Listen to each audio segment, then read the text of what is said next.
করতে হবে আপনাদেরকে, কোনো অপশন থাকবে না।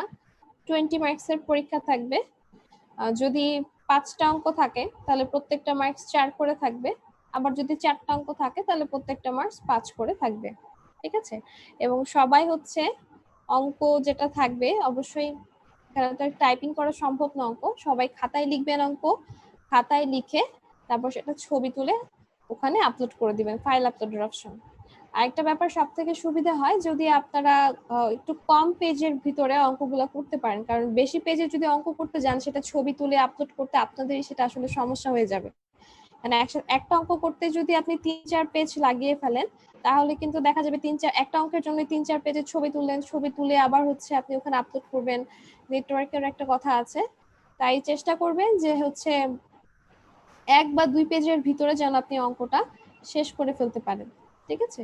1 বা 2 পেজের ভিতরে অঙ্ক শেষ করে ফেললে আপনাদের হচ্ছে অঙ্ক আপলোড মানে ছবিটা আপলোড করতে আপনাদের জন্য সুবিধা হবে এবং সময়টা ওখানে একটু বাঁচবে, ঠিক আছে? তাই মাথায় রাখবেন বাসায় যখন অঙ্ক প্র্যাকটিস করবেন মাথায় রাখবেন যেন হচ্ছে 1 বা 2 পেজের ভিতরে আপনি হচ্ছে পুরো অঙ্কটা শেষ করে ফেলার চেষ্টা করতে পারেন, ঠিক আছে? তাহলে হচ্ছে আপনাদের নিজেদেরই আসলে সুবিধা হবে ছবি আপলোড করতে গিয়ে। আর আরেকটা ব্যাপার হচ্ছে যে পরীক্ষা শুরুর আগে অবশ্যই মাথা থেকে সব নেগেটিভ চিন্তা ভাবনা দূর করে ফেলবেন। যদি আপনার মনে হয় যে হচ্ছে সামনে একটু অঙ্কটা খোলা আছে একটু দেখে নিলাম বা মেথডটা ভুলে গিয়েছি, এইসব চিন্তা ভাবনা আমার মনে হয় দূর করে দিলে ভালো হবে, কারণ হচ্ছে আশা করব আপনারা অনেস্টলি পরীক্ষা আমি দিবেন, এটা দিয়ে শুনি ওটা দিয়ে দিই। ঠিক আছে? অনেস্টলি পরীক্ষা দিবেন, যতটুকু পারেন যতটুকু প্রিপারেশন আছে সবগুলাই যেভাবে পারেন অ্যান্সার করবেন। আর হচ্ছে আপনাদের সিলেবাস আমি বলে দিয়েছিলাম যে 7টা মেথড, তো 7টা মেথড খুবই ইজি মেথড, আপনারা অলরেডি এতদিন ধরে করে এসছেন এবং 2টা মেথডের উপর আপনারা অ্যাসাইনমেন্টও জমা দিয়েছেন, তো আমার মনে হয় না খুব বেশি একটা আপনাদের জন্য টাফ হবে আর কি। আর বাকি মেথড একটু সাজেশন দিলে ভালো হতো ম্যাম। আচ্ছা, আমি হচ্ছে আপনাদের ক্লাসে আজকে ক্লাস যেহেতু নতুন কিছু আজকে পড়াতে পারবো না, কারণ সামনে আপনাদের মিড ফাইনাল, আর হচ্ছে এখন আমি যেটাই করাবো সেটা হচ্ছে সব ফাইনালের জন্য আর কি, যেহেতু নতুন যেগুলো আসবে। তো আজকে এর জন্য হচ্ছে আমি আপনাদের ক্লাসে একটা ওভারভিউ করে দিব, অর্থাৎ শুরু থেকে যে 7টা মেথড হচ্ছে আপনাদের সিলেবাসে আছে সেই 7টা মেথড সম্পর্কে আপনাদের আজকে আমি খাতায় যেভাবে করেছিলাম সেই খাতায় অঙ্কগুলোই আমি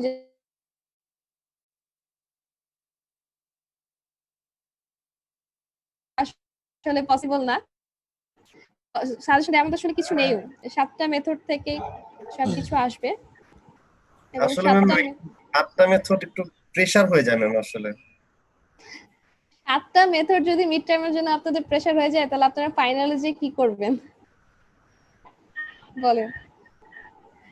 তার মধ্যে বাইসেকশন ফার্স্ট পজিশন একই ধাঁচের অঙ্ক, সো এটাকে এই দুটাকে একটাই ধরতে পারেন আপনি। তো 6টা মেথড, তো 6টা মেথডের ভিতরে আপনাকে আমি কি সাজেশন দিব বলেন? তার মধ্যে আজকে আমি আপনাদেরকে আবার ওভারভিউ করে দিব, যদি আপনাদের মেথডগুলো ভুলে গিয়ে থাকেন সেই মেথডগুলো যেন আরেকবার একটু আপনাদের মনে পড়ে, যাতে অঙ্ক করতে গেলে হচ্ছে আপনাদের তাড়াতাড়ি করতে পারেন আর নিজে নিজে বুঝে করতে হবে না, এই সিচুয়েশনে যেন পড়তে না হয়। এজন্য হচ্ছে আপনাদের ক্লাসে যে অঙ্কগুলো আমি করেছিলাম ওই রাফটাই আমি আপনাদেরকে দেখাই আজকে দেখাই দিব যে কোথায় কি কি ছিল, যাতে আপনাদের মনে পড়ে।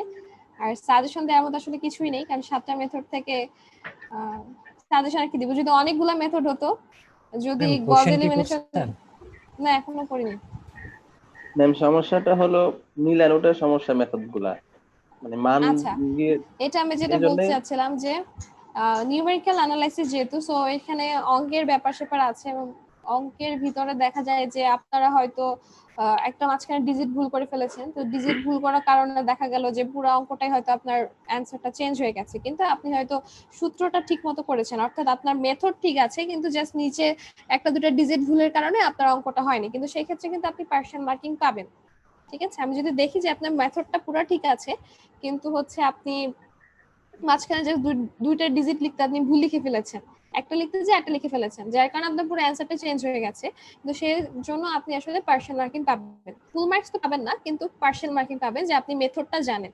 আপনার অঙ্কটা দেখে আমার মনে হয়েছে যে আপনি মেথডটা জানেন। আবার এরকম হতে পারে যে দেখা গেল যে আপনি অঙ্কের মেথডের অর্ধেক পর্যন্ত মনে আছে কিন্তু অর্ধেক দিয়ে আপনার মনে নেই, ঠিক আছে? যেমন ধরেন আপনার ফার্স্ট পজিশন মেথড বা বাইসেকশন মেথডে আপনি সূত্রটা ঠিকই জানেন কিন্তু পরবর্তীতে আপনার আর কিছু করতে বা আপনি টেবিলটা বা ছক আকারে করতে পারলেন না, বা আপনি ভ্যালুগুলো একটা দুটো বের করে আর পারলেন না, ঠিক আছে, কিন্তু আপনি যতটুকু পর্যন্ত কারেক্ট করতে পারবেন ততটুকু পর্যন্তই আপনার মার্কস থাকবে।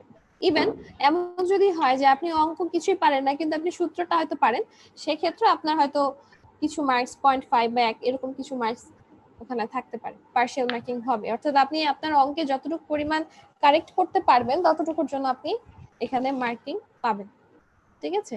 তো যেই অঙ্কই আসুক না কেন সেই অঙ্ক আপনি ফার্স্টে মেথডটা মনে করবেন ভালো মতো যে কোন মেথডের অঙ্ক।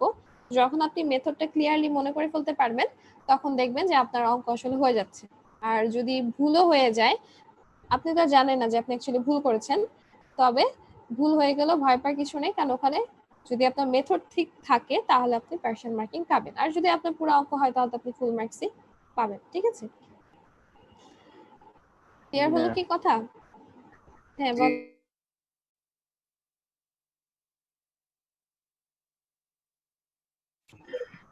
জি আপনাদের আমাদের ভাইবা কি এমসিকিউ টাইপের নেবেন ভাইবা? আচ্ছা, ভাইবার বিষয়ে এখন আমি চিন্তা করিনি, আগে আপনার মিড টার্ম এক্সামটা দেন, তারপরে আমি চিন্তা করে দেখবো যে ভাইবা আসলে কিভাবে নেওয়া যায়,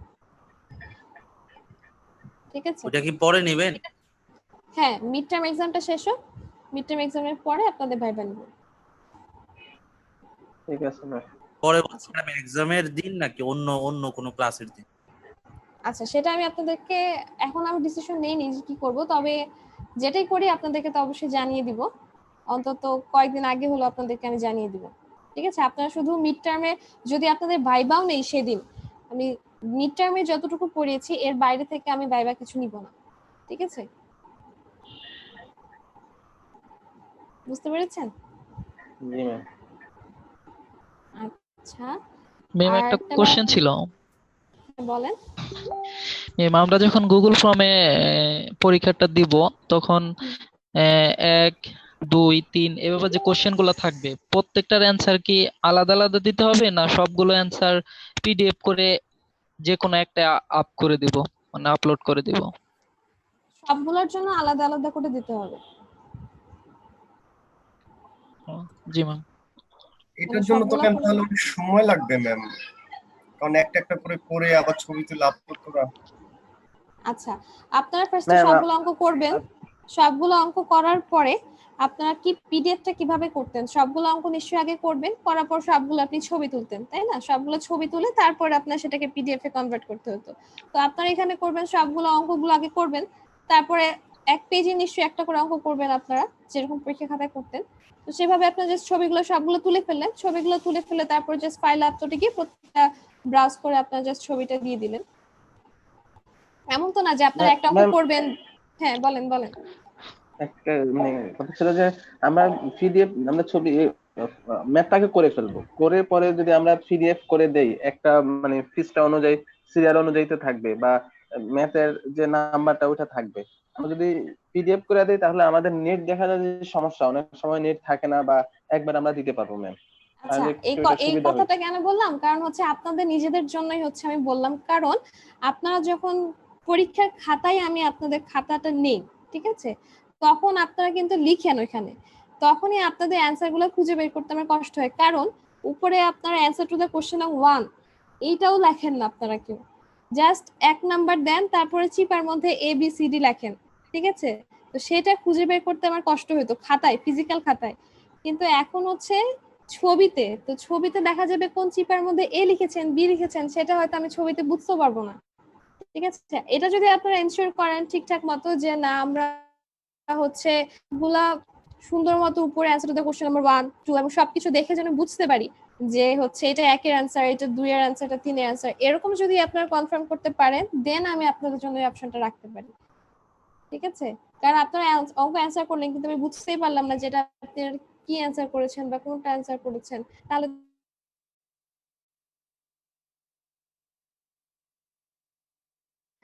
এখন আপনারা যদি ওই ব্যাপারটা এনশিওর করেন যে না আমরা সুন্দর মতো লিখবো, যে উপরে answer to the question number 1 দিয়ে আপনারা একের অ্যান্সারটা লিখলেন এবং স্পষ্ট এটা একেরই অ্যান্সার, 2 এর যখন অ্যান্সার হবে এটা স্পষ্ট এটা 2 এরই অ্যান্সার, এরকম যদি আপনারা এনশিওর করতে পারেন দেন আমি আপনাদের জন্য এই অপশনটা রাখতে পারি, ঠিক ওকে আছে। ম্যাম। ম্যাম আরেকটা প্রশ্ন জি ম্যাম, পারবো। কোয়েশ্চেন কি আপনি পিডিএফ আকারে দিবেন না গুগল ক্লাসরুমের বডিতেই দিবেন?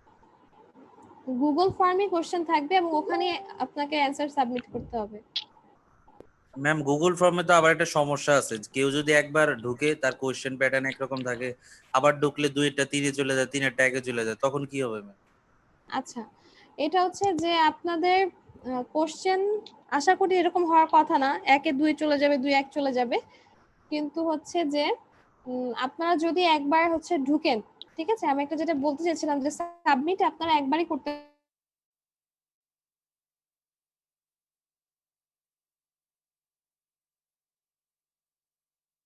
আবার এডিট করা দরকার হতে পারে, বা আপনি হয়তো কিছু আপনি আইডিটাই হয়তো ভুল লিখে ফেলেছেন, আপনার এডিট করা দরকার হতে পারে, এই সুযোগ কিন্তু আপনাদের থাকবে না। তাই সাবমিট করার আগে আপনার নিজেদের আইডি, ইমেল অ্যাড্রেস এবং অঙ্ক সম্পর্কিত, পরীক্ষার প্রশ্ন সম্পর্কিত সবকিছু একদম কারেক্ট ভাবে চেক টেক করে দেন আপনারা সাবমিট করবেন। সাবমিট করার পরে ধরেন আপনি সাবমিট করে ফেলেন, তারপরে কিন্তু আপনি আর গুগল ফর্মে ঢুকতে পারবেন না।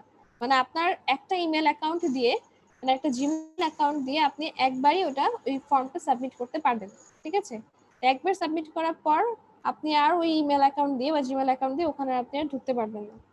আরেকটা ব্যাপার হচ্ছে যে যেটা আপনি বললেন 1 2, আমার মনে হয় না আমি সেটিংসে আসলে এরকম শাফেলের কোনো ব্যাপার রেখেছি যে কোশ্চেন শাফেল হবে, ঠিক আছে?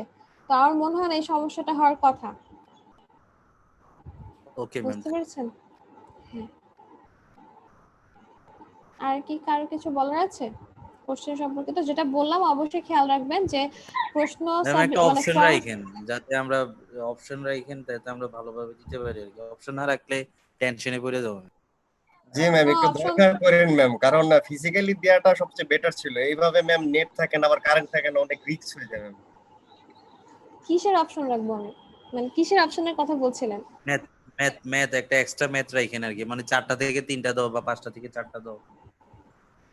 আচ্ছা, আপনাদের এরকম করলে 7টা মেথডের মধ্যে তাহলে আমি 7টাই দিয়ে দিই, তারপরে যে কোনো একটা দিয়ে দিন আর কি। ম্যাম একটু ইজি করেন ম্যাম, আসলে বুঝতে তো পারতেছেন ম্যাম, অনলাইনের মধ্যে একটু।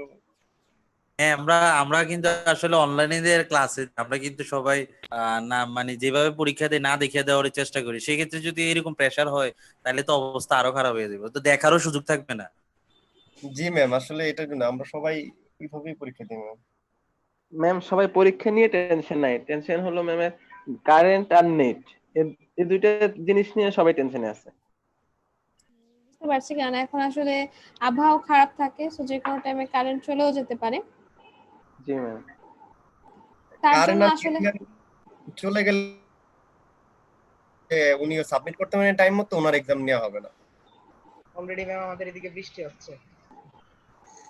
আচ্ছা ঠিক আছে, সমস্যা নেই, তবে সবাই অবশ্যই চেষ্টা করবেন যে সবকিছু মেনটেন করার। আর হচ্ছে যে যেহেতু আপনারা বললেন যে একটা অপশন রাখলে আপনাদের সুবিধা হয়, তাহলে আমি চেষ্টা করব যে আপনাদের একটা অপশন রাখার জন্য, ঠিক আছে? Thank you ma'am. Thank you ma'am. আর কোশ্চেনটা একটু ইজি করেন ম্যাম।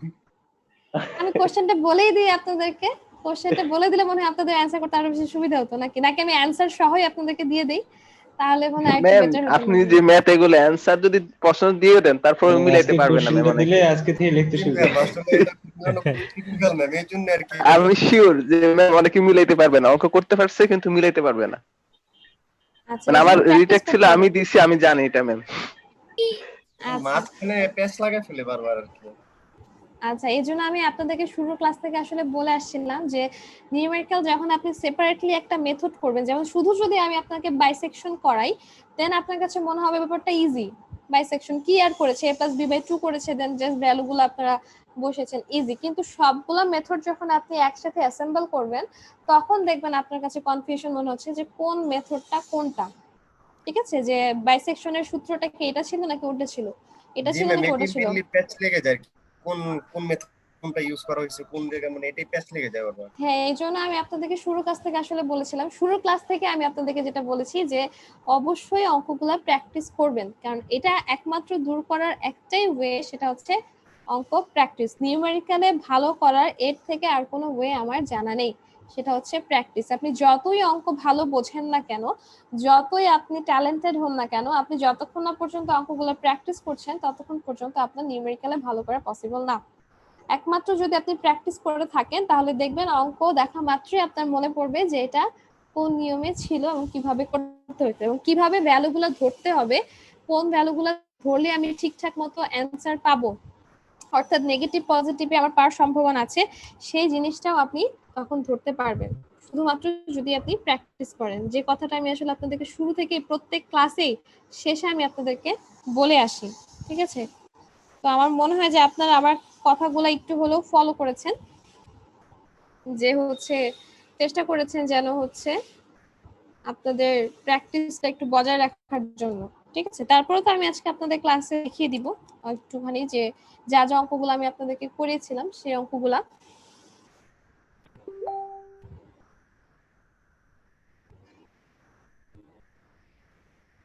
আচ্ছা, কেউ একজন কোন একটা ছবি মনে হয় দিয়েছেন। রুটিন দিয়েছে ও আচ্ছা, রুটিন দিয়েছেন, ওকে।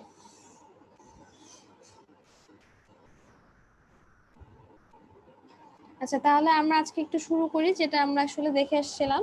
ফার্স্টে আমরা যেটা দেখেছিলাম বাইসেকশন আর ফার্স্ট পজিশন। আমি একটু ওই খাতার ছবিটাই আপনাদেরকে একটু দেখাই যেটা দিয়ে আমি আসলে আপনাদেরকে করিয়েছিলাম। তো বাইসেকশন আর ফার্স্ট পজিশন যেহেতু একই জিনিস, তাহলে আমি হচ্ছে ফার্স্ট পজিশনটাই আপনাদেরকে দেখাই, তারপরে বাইসেকশনটা আমি আপনাদেরকে বলে দিচ্ছি।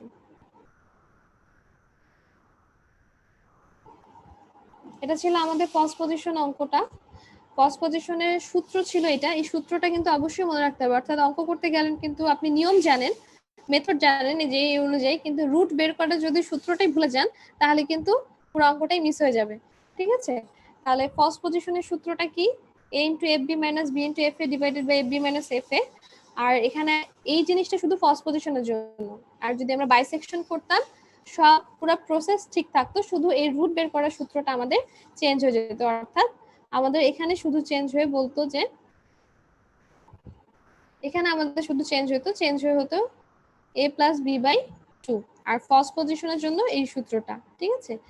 তারপর আমরা একটা এক্সাম্পল দেখেছিলাম, এই একটা ইকুয়েশন দিয়ে বা আমাদেরকে হচ্ছে সমীকরণ দিয়ে বলা হয়েছিল যে এই সমীকরণের রুটটা বের করে দেখাতে, ঠিক আছে? তো আপনাদের প্রশ্নে আসবে এরকম একটা সমীকরণ দিয়ে বলবে রুট বের করার জন্য, এবং পাশে অবশ্যই মেথড উল্লেখ করা থাকবে, যদি ফার্স্ট পজিশন হয় বা বাইসেকশন হয় বা যে কোনো মেথডই হোক না কেন, মেথড আপনাকে উল্লেখ করা দেওয়া থাকবে।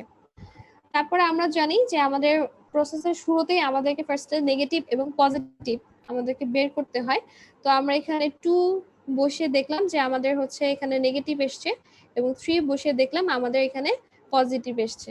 অবশ্যই আপনারা 1 থেকে শুরু করবেন, যে 1 বা -1 দিয়ে শুরু করলে যে কখন নেগেটিভ বা পজিটিভ আপনারা পান। আবার যখনই নেগেটিভ এবং পজিটিভ আপনারা পেয়ে যাবেন, অর্থাৎ প্রথমটা নেগেটিভ পরটা পজিটিভ আপনারা পেয়ে গেলেন, তখনই বুঝতে পারলেন যে 2 এবং 3 এর মাঝখানে হচ্ছে আপনাদের রুটটা রয়েছে।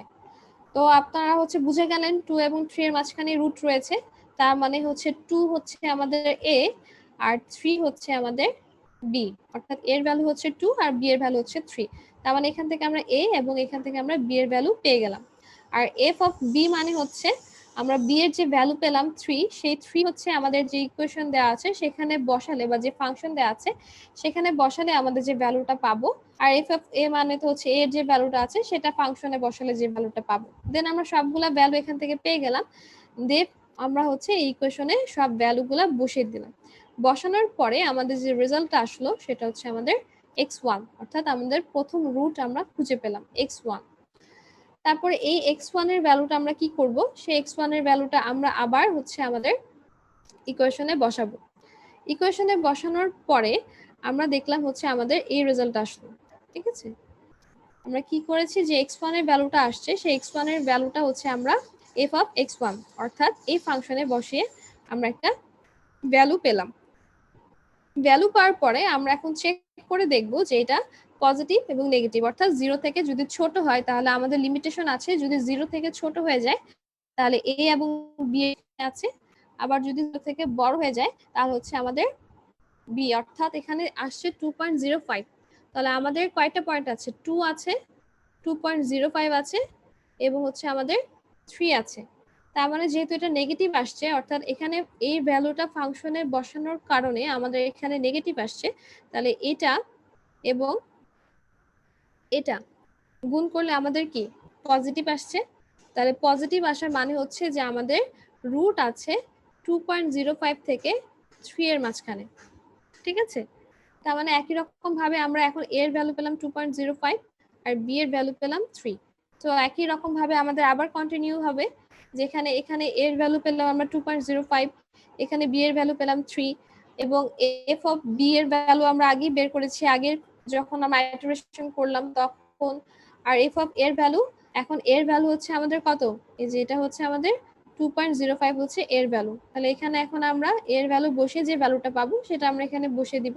এই যে একই রকম ভাবে আমরা এখানে এগুলা বসে দিলাম। বসানোর পর একই রকম ভাবে আমাদের সেকেন্ড রুট বের হলো।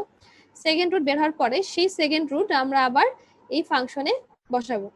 ফাংশনে বসানোর পরে তার সাথে আবার আমরা এটা গুণ করে দেখবো যে সে 0 থেকে ছোট না বড়। যদি 0 থেকে বড় হয় তখন আবার আমাদের লিমিটেশনটা চেঞ্জ হয়ে যাবে, অর্থাৎ 2.08 থেকে আবার 3 এর ভিতরে আমাদের রুট হবে। আর যদি না হয় তখন আবার আমাদের 2.05 থেকে 2.08, অর্থাৎ আপনাদের অঙ্ক করার প্রথমে যে আমি সূত্রগুলো বলে দিয়েছিলাম, যেমন এই যে f অফ xn যদি 0 থেকে ছোট হয় তখন আমরা রুট পাবো a এবং xr এর মাঝখানে, এবং fa এবং f অফ xn যদি 0 থেকে বড় হয় তাহলে আমরা রুট পাবো xr এবং b এর মাঝখানে। সো একই রকম ভাবে আমাদের কন্টিনিউ হতে থাকবে। কতক্ষণ পর্যন্ত আমরা কন্টিনিউ করব, আপনাদের হয়তো প্রশ্নের টলারেন্স দেওয়া থাকবে যে যতক্ষণ পর্যন্ত না এই টলারেন্স আপনারা পান ততক্ষণ পর্যন্ত আপনাদেরকে ব্যাপারটা চালিয়ে যেতে হবে। আর যদি প্রশ্নে কোনো কিছু উল্লেখ না করা থাকে, শুধু বলা থাকে এই সমীকরণটা দিয়ে যে এই সমীকরণের রুটটা বের করতে হবে এই মেথড দিয়ে, কোনো কিছু এছাড়া আর কোনো কিছু উল্লেখ করা নাই, তখন আপনারা দেখবেন যে যখন আইটারেশনটা করতে থাকবেন, যেমন x1 বের হলো, তারপর x2 বের হচ্ছে, তারপর x3 বের হচ্ছে, তারপরে এরকম করতে করতে যখন দেখবেন যে দুইটা মোটামুটি কাছাকাছি চলে এসেছে, ঠিক আছে, কাছাকাছি যখন চলে আসবে তখনই আপনারা ওখানে স্টপ করে দিবেন। যেমন এখানে আসছে 2.08 126, এখন আপনার যদি x3 সেটা যদি আসে 2.08 136 এরকম কিছু আসে, তখন কি দুটোই আপনাদের কাছাকাছি চলে আসলো, তখন আপনারা প্রসেসটা স্টপ করে দিবেন। ঠিক আছে, আর প্রশ্নে অবশ্যই প্রশ্ন ভালো করে পড়বেন। প্রশ্ন যদি আপনাদেরকে বলে দেওয়া থাকে যে 3 ডেসিমাল প্লেস নিয়ে কাজ করার জন্য, তাহলে কিন্তু অবশ্যই দশমিকের পরে 3 ঘর নিয়ে আপনাদেরকে কাজ করতে হবে, 2 ঘর নিয়ে কাজ করলে কিন্তু হবে না। যদি প্রশ্নে উল্লেখ করে দেওয়া থাকে যে 3 ডেসিমাল প্লেস নিয়ে কাজ করার জন্য, তাহলে আপনাদেরকে 3 ডেসিমাল প্লেস নিয়েই কাজ করতে হবে। ঠিক আছে, এই গেল হচ্ছে আমাদের ফার্স্ট পজিশন। আমরা একটু দেখি পরেতে কি ছিল। ম্যাম একটা একটা কোশ্চেন ছিল। হ্যাঁ বলেন। ম্যাম আমাদের রুট যদি সেম বের হয়, দুটো ভ্যালু যদি সেম হয় কিন্তু আমাদের টলারেন্স মিলতেছে না, সেই ক্ষেত্রে আমরা কি করব? আচ্ছা, আপনাদের রুট যদি টলারেন্সের কথা বলে দেয়া থাকে, ঠিক আছে, তাহলে জি। ওই টলারেন্সের যদি ধরেন আপনার এরকম মিলেও যায়, যেমন 2.08 টা হচ্ছে আছে, যেমন এখানে 2.0896 আসছে, ঠিক আছে, এখন x4 এ গিয়ে আসলো 2.0856 এরকম কিছু একটা, মোটামুটি কিন্তু কাছাকাছি চলে আসছে, কিন্তু টলারেন্স চেক করে যদি টলারেন্সের নিচে না নামে তাহলে আপনাকে আবারও কন্টিনিউ করতে হবে।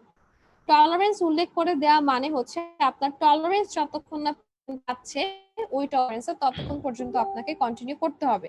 আর কখন আপনারা যখন দুইটা প্রায় কাছাকাছি চলে আসবে আর থামিয়ে দিবেন, যখন প্রশ্নে কোনো ধরনের কোনো কিছু উল্লেখ না থাকে যে কখন আপনি প্রসেসটাকে থামিয়ে দিবেন, তখন আপনি জাস্ট দুইটাকে চেক করে দেখবেন যে x3 এবং x4 কি কাছাকাছি চলে আসলো কিনা। কিন্তু টলারেন্স যখন উল্লেখ করে দেওয়া থাকবে তখন আপনাকে প্রত্যেকটা বার অর্থাৎ প্রত্যেকটা আইটারেশন করবেন এবং চেক করে দেখবেন আপনার টলারেন্সটা মিলেছে কিনা। ঠিক আছে, যেমন এখানে আপনি ফার্স্টে x1 বের করলেন, তারপর আপনি x2 বের করলেন, দেন আপনি x2 এবং x1 এর ভিতর ক্যালকুলেশন করে দেখবেন আপনার টলারেন্স হলো কিনা। দেখলেন যে আপনার টলারেন্সের নিচে এখনো নামেনি, তখন আবার আপনি x3 বের করলেন, x3 বের করে আবার দেখবেন x2 এবং x3 ক্যালকুলেট করে দেখবেন যে আপনাদের টলারেন্স নিচে নেমেছে কিনা। সো প্রত্যেকটা স্টেপে কিন্তু আপনাকে টলারেন্স বের করতে হবে, অর্থাৎ আপনি রুট বের করছেন প্রত্যেকটা স্টেপে এবং সাথে সাথে আপনাকে প্রত্যেকটা স্টেপে টলারেন্সও চেক করে দেখতে হবে যে আপনার টলারেন্সের প্রশ্নে উল্লেখিত টলারেন্সের সাথে মিলছে কিনা। ঠিক আছে, জি ম্যাম। আর বাকি আর কার কি প্রশ্ন ছিল? আচ্ছা, আর কারো যদি কোনো প্রশ্ন না থাকে আমরা তাহলে একটু টলারেন্সের ইয়াটা দেখে আসি। টলারেন্সটা আমাদের বের করার সূত্র কি ছিল যে আমাদের প্রেজেন্ট যে ভ্যালুটা পাবো। হ্যাঁ বলেন। বলেন।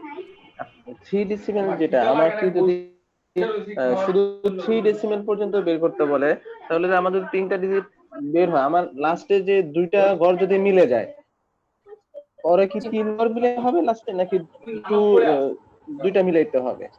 আচ্ছা 3 ডেসিমাল প্লেস বললে আপনাকে 3 ডিজিটই মিলাইতে হবে দশমিকের পরে। হ্যাঁ, দশমিক 3 ডিজিট মিলছে, কিন্তু এটা কি আমার লাস্ট যে আমি লাস্ট যে ঘরটা থাকবে, লাস্ট জি স্টেপের ওখানে কি আমার পর পর দুইটা ডিজিট একই হইতে হবে, নাকি 3টা ডিজিট একই হইতে হবে? লাস্ট স্টেপে মানে বুঝলাম না। আমার রুট ম্যাম, আমার রুটটা যদি 3 নাম্বার করে যায় পাই আমি হ্যাঁ 0 0 1 1, আমার এই 0 1 1 আমার কি পর পর দুইটা মিলতে হবে নাকি 3টা মিলতে হবে? দশমিকের পরে যদি 3 ডেসিমাল প্লেসের কথা বলে দেওয়া থাকে তাহলে 3 ডেসিমালে আপনাকে চেক করতে হবে, অর্থাৎ দশমিক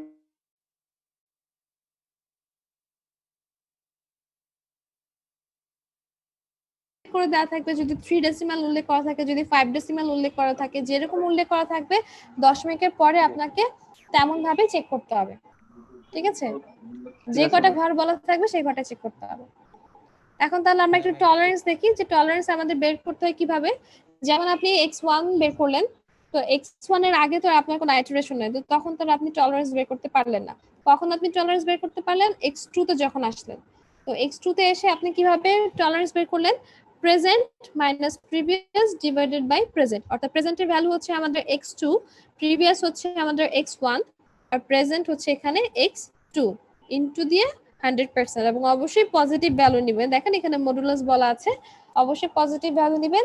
দেন আপনি টলারেন্সটা বের করলেন, যদি দেখেন যে আপনাকে যে টলারেন্স বলে দেওয়া আছে তার থেকে নিচে নেমে গেছে বা সেটা সমান সমান, তখন আপনি থামিয়ে দিলেন। যদি দেখেন আপনার হয়নি, তখন আবার আপনি x3 তে যাবেন। এই যেমন দেখেন এখানে x3 বের করেছি, x3 তে যাবেন, গিয়ে আপনি এরকম করে ক্যালকুলেট করে রুটটা বের করলেন। বের করার পরে একই রকম ভাবে আবার টলারেন্স আপনি বের করলেন, একই রকম ভাবে প্রেজেন্ট মাইনাস প্রিভিয়াস, তার মানে এখানে প্রেজেন্ট কে x3 মাইনাস প্রিভিয়াস হচ্ছে আমাদের x2, প্রেজেন্ট হচ্ছে আমাদের x3 ইনটু 100%, দিয়ে আপনি ক্যালকুলেট করে দেখলেন যে আপনার টলারেন্স কি আপনার উল্লেখিত প্রশ্নে যেটা দেয়া আছে সেটার সাথে মিলেছে কিনা বা কমে গেছে কিনা। যদি না কমে থাকে দেন আবার আপনি x4 বের করলেন, x4 বের করলে দেন আবার ওই স্টেপে আপনি টলারেন্স বের করলেন একই রকম ভাবে x4 minus x3 divided by x4 into 100%। তবে যখন পর্যন্ত আপনার টলারেন্স নিচে নামতে না থাকবে ততক্ষণ পর্যন্ত আপনার অঙ্ক কন্টিনিউ করতে হবে। ঠিক আছে, বাইসেকশন এবং ফলস পজিশন একই মেথড, যেরকম করে বললাম, শুধুমাত্র রুট বের করার সূত্রটা আলাদা। বাইসেকশন হচ্ছে a প্লাস বি বাই 2, আর ফলস পজিশনে আমরা যেটা দেখলাম a ইনটু এ বি, যে সূত্রটা আমরা দেখলাম ওই সূত্রটা। ঠিক আছে, এছাড়া প্রসেস দুটা একই, তাই আমি আর বাইসেকশন আপনাদেরকে এক্সট্রা ভাবে আর বললাম না। ঠিক আছে, ওকে ম্যাম। জি ম্যাম। ম্যাম আর তাহলে একটা ম্যাম কোশ্চেন একটা ছিল। কোশ্চেন ছিল। হ্যাঁ বলেন বলেন। কোশ্চেনটা হচ্ছে কি, সাপোজ আপনি ধরলেন একটা অঙ্কে বলে দিলেন যে দশমিকের উপর 3 ডেসিমেল পর্যন্ত নেওয়ার জন্য, সাপোজ আপনার প্রশ্নের উত্তর আছে 3.389, কিন্তু আমার আসছে 3.390, সেক্ষেত্রে কি আমি ফুল মার্ক পাবো? আচ্ছা আপনি কি বললেন, আপনার আমার অ্যান্সার আসার কথা 3.389, 389 আর আপনার আসছে 3 পয়েন্ট, 90, আচ্ছা 3.0, 390। আচ্ছা 3, আচ্ছা আমি একটা জিনিস বলি, 3.398 আর 3.390 এটা কিন্তু অনেকটাই কাছাকাছি। ঠিক আছে, হয়তো আপনি এরকম আসবে কখন, হয়তো আপনি কোনো জায়গায় হয়তো 5 আছে, মানে দশমিকের পরে যে আমরা দেখি যে যখন ইয়া করে ফেলি 5 থাকলে 1 যোগ করে ফেলি, তারপর হয়তো আপনি কোনো জায়গায় হয়তো 5 থাকলে 1 যোগ করে ফেলেছেন অথবা করেনি, এই কারণে হয়তো এইরকম চেঞ্জ আসছে, কিন্তু এটা অঙ্ক হবে 3.398 এবং 3.390 এরকম যদি থাকে তাহলে আপনার অঙ্ক হবে এবং ফুল মার্কস আপনি পাবেন। ঠিক আছে, থ্যাংক ইউ। আচ্ছা তাহলে গেল হচ্ছে আমাদের ফার্স্ট পজিশন মেথড। তারপর আমরা ম্যাম যেটা দেখেছিলাম, হ্যাঁ বলেন। আমার কোশ্চেনটা হলো, আপনি বললেন যে যখন টলারেন্স বের করব তখন ম্যাম সবসময় আর পজিটিভ 12 ভ্যালুটা মিনিট নিতে সময় হবে। আছে। আচ্ছা সবাই তাহলে একটু কেটে দিয়ে আরেকবার একটু জয়েন করেন, আপনার প্রশ্নের অ্যান্সারটা আমি তখনই দিচ্ছি। হ্যাঁ, জি। সবাই একটু কেটে দিয়ে আরেকবার জয়েন করেন।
প্রাইম মানে হচ্ছে আমরা যে ডেরিভেটিভটা বের করেছিলাম ওইটার ফাংশন। এটা হচ্ছে আমাদের রুট বের করার সূত্র নিউটন রেফসন মেথডে। তাহলে আমরা এই সূত্রের ভিতরে যা যা আছে সেটা যদি আমরা বের করে ফেলতে পারি তাহলে তো জাস্ট আমরা এখানে সূত্রটায় যে ভ্যালুগুলো আছে সেগুলো বসিয়ে দিব। ফার্স্টে আছে আমাদের xn, xn এর ভ্যালু কোনটা, আমরা যেটা দিয়ে আসলে শুরু করছি, ঠিক আছে, আমাদের রুটটা। তাহলে xn হচ্ছে আমাদের 0, ফার্স্ট আমরা 0 দিয়ে শুরু করছি। তারপর হচ্ছে fxn, fxn মানে কি, আমাদের যে ফাংশনটা দেওয়া আছে, এই যে আমাদের ফাংশন দেওয়া আছে, এই ফাংশনে আমরা 0 বসালে যে ভ্যালুটা পাবো, এখন 0 বসালে আমরা দেখেছি আমরা এখানে পাচ্ছি -2, তাহলে আমরা লিখে দিলাম এখানে -2। তারপর আছে f প্রাইম fxn, তাহলে xn এর ভ্যালু যেটা ছিল সেটা যদি আমরা অর্থাৎ 0, এই 0টা আমাদের ডেরিভেটিভে বসিয়ে দিলে যে রেজাল্ট আসবে সেটা এখানে আমরা বসিয়ে দিব। অর্থাৎ এই যে আমাদের ডেরিভেটিভ, এই ডেরিভেটিভ আবার আমরা 0 বসিয়ে দিব, 0 বসালে যে ভ্যালুটা আসে সেটা হচ্ছে আমাদের 3। এখন আপনি সূত্রটার দিকে তাকিয়ে দেখেন আপনার সবগুলা ভ্যালু বের করা হয়ে গেছে। xn এর ভ্যালু আপনি জানেন 0, fxn এর ভ্যালু আপনি জানেন -2 এবং f প্রাইম x এর মানও আপনি জানেন সেটা হচ্ছে 3। পুরোটা ক্যালকুলেট করে আপনি যেটা পেলেন সেটা হচ্ছে 0.67, যেটা আমাদের এখন পরবর্তী রুট। অর্থাৎ 0 আমরা ফার্স্টে ধরে নিয়েছিলাম এটা রুট, কিন্তু এখন আমাদের 0.67 আসছে, এখন আমাদের রুট হচ্ছে 0.67, ঠিক আছে। তো আমরা এখন 0.67 কে রুট ধরে কাজ করব, অর্থাৎ ধরে নিচ্ছে ওই এখন আমাদের রুট 0.67। এখন 0.67 যেহেতু রুট, তার মানে একই রকম ভাবে আমরা সূত্রে যেরকম করে আগে ভ্যালুগুলো এখনো বসাবো। 0.67 আমরা এই ফাংশনে বসে দেখব কি রেজাল্ট আসে, আসলো 0.3। তারপরে আমাদের এই যে 3 প্লাস sin x এটা আসছে, এখানে বসে দেখব 3.62, এবং আমাদের অলরেডি সবগুলা ভ্যালু বের করা হয়ে গেছে। দেন আমরা সূত্রে বসে দিব, বসানোর পর আমরা দেখলাম আমাদের আসছে 0.61, ঠিক আছে। এখন যদি আপনাদের প্রশ্নের টলারেন্স থাকতো, অবশ্যই এখানে পরবর্তী ধাপ আরেকটা ঘর করতেন, আরেকটা ঘর করে আপনারা টলারেন্স চেক করতেন। কিভাবে চেক করতেন, x1 minus x0 divided by x1 into 100% দিয়ে আপনারা টলারেন্সটা পেয়ে যেতেন। যদি দেখতেন প্রশ্নের থেকে কমে গেছে তাহলে আপনারা এখানেই থামিয়ে দিতেন, যদি কোশ্চেনের থেকে না কমে যায় তখন আপনারা আবার 0.61 কে নিয়ে কাজ করবেন, ঠিক আছে। এখন আমাদের পরবর্তী যে রুটটা আমরা পেলাম সেটা হচ্ছে এখন 0.61। একই রকম ভাবে 0.61 আমরা ফাংশনে বসাবো, আমাদের ডেরিভেটিভ ফাংশনে বসাবো, বসানোর পর এই সূত্র অনুযায়ী আমরা সবগুলা ভ্যালু এখানে বসিয়ে দিব। বসানোর পর যে রেজাল্টটা আসলো আমাদের 0.61, ঠিক আছে। এখন যদি আমাদের 3 ডেসিমাল প্লেস বলতো তাহলে অবশ্যই আমাদের এখানে 3 ডেসিমাল প্লেস অর্থাৎ দশমিকের পরে 3 ঘর নিয়ে আমাদের কনসিডার করতে হতো, এবং আমাদের যদি টলারেন্স বলে দেওয়া থাকে তাহলে অবশ্যই এই ধাপে এসে, তৃতীয় ধাপে এসে আমাদেরকে টলারেন্স চেক করতে হতো। কিভাবে, x3 অর্থাৎ এটা x2 minus x1 divided by x2 into 100% দিয়ে যদি দেখতেন যে আপনার টলারেন্স কোশ্চেন থেকে কমে গেছে তাহলে এখানেই থামিয়ে দিবেন। যদি দেখেন না এখানেও কমেনি তাহলে আবার পরবর্তীতে x3 এর জন্য আপনারা আবার একই রকম ক্যালকুলেশন করে যাবেন, ঠিক আছে। আর যদি প্রশ্ন কোনো কিছু উল্লেখ না করে দেওয়া থাকে, যদি বলে দেওয়া থাকে শুধু 3 ডেসিমাল প্লেস, তাহলে অবশ্যই দশমিকের পরে 3 ডেসিমাল প্লেস পর্যন্ত আপনাকে মিলাতে হবে, ঠিক আছে। আর যদি কোনো কিছুই বলা না থাকে, যত 2 ডেসিমাল প্লেস আর 3 ডেসিমাল প্লেস, তখন আপনাদের যেটা সুবিধা হয় আপনারা সেটা দিয়ে করবেন, ঠিক আছে। এই হচ্ছে আমাদের নিউটন রেফসন মেথড, ঠিক আছে। কার কি কোনো প্রশ্ন আছে এটা নিয়ে? ম্যাম, জি, আমাদের রুট দুইটা সেম বের হয়েছে, যেমন x1 আর হচ্ছে x2। সেই ক্ষেত্রে টলারেন্স যখন বের করব তখন x1 আর x2 তো সেম, তাহলে আমরা প্রেজেন্ট ধরবো কোনটা আর প্রিভিয়াস ধরবো কোনটা? প্রেজেন্ট মানে হচ্ছে আপনি তৎক্ষণাৎ যেটা পেয়েছেন। যেমন আপনি যদি x1 ধাপে এসে আপনি হচ্ছে x1 ধাপে এসে যদি আপনি টলারেন্স বের করেন, যেমন এখানে আপনি টলারেন্সটা বের করলেন, ঠিক আছে, x1 ধাপে না, এসে। যখন আমার রুটটা সেম হবে দুইটা, সেই ক্ষেত্রে প্রেজেন্ট মানে হচ্ছে আপনি, 0.61। হ্যাঁ আমি বলছি, জি, যখন আপনি সেকেন্ড ধাপে অর্থাৎ x1 ধাপে এসে আপনি যখন টলারেন্সটা বের করলেন, ঠিক আছে, আপনি কিন্তু ভ্যালু দেখে কারো টলারেন্স বুঝেন না, যে প্রেজেন্ট মানে টলারেন্স বের করার টাইমে আপনি কিন্তু ভ্যালু দেখে বুঝেন না কে প্রেজেন্ট কে প্রিভিয়াস, আপনি কোনটা দেখে বুঝেন, এই যে এখানকার যে ইনডেক্সটা আছে সেই ইনডেক্সটা দেখে আপনি বোঝেন। অর্থাৎ এখানে যে ইনডেক্সটা আছে সেই ইনডেক্স দেখে হচ্ছে আপনি বোঝেন কে প্রেজেন্ট কে প্রিভিয়াস।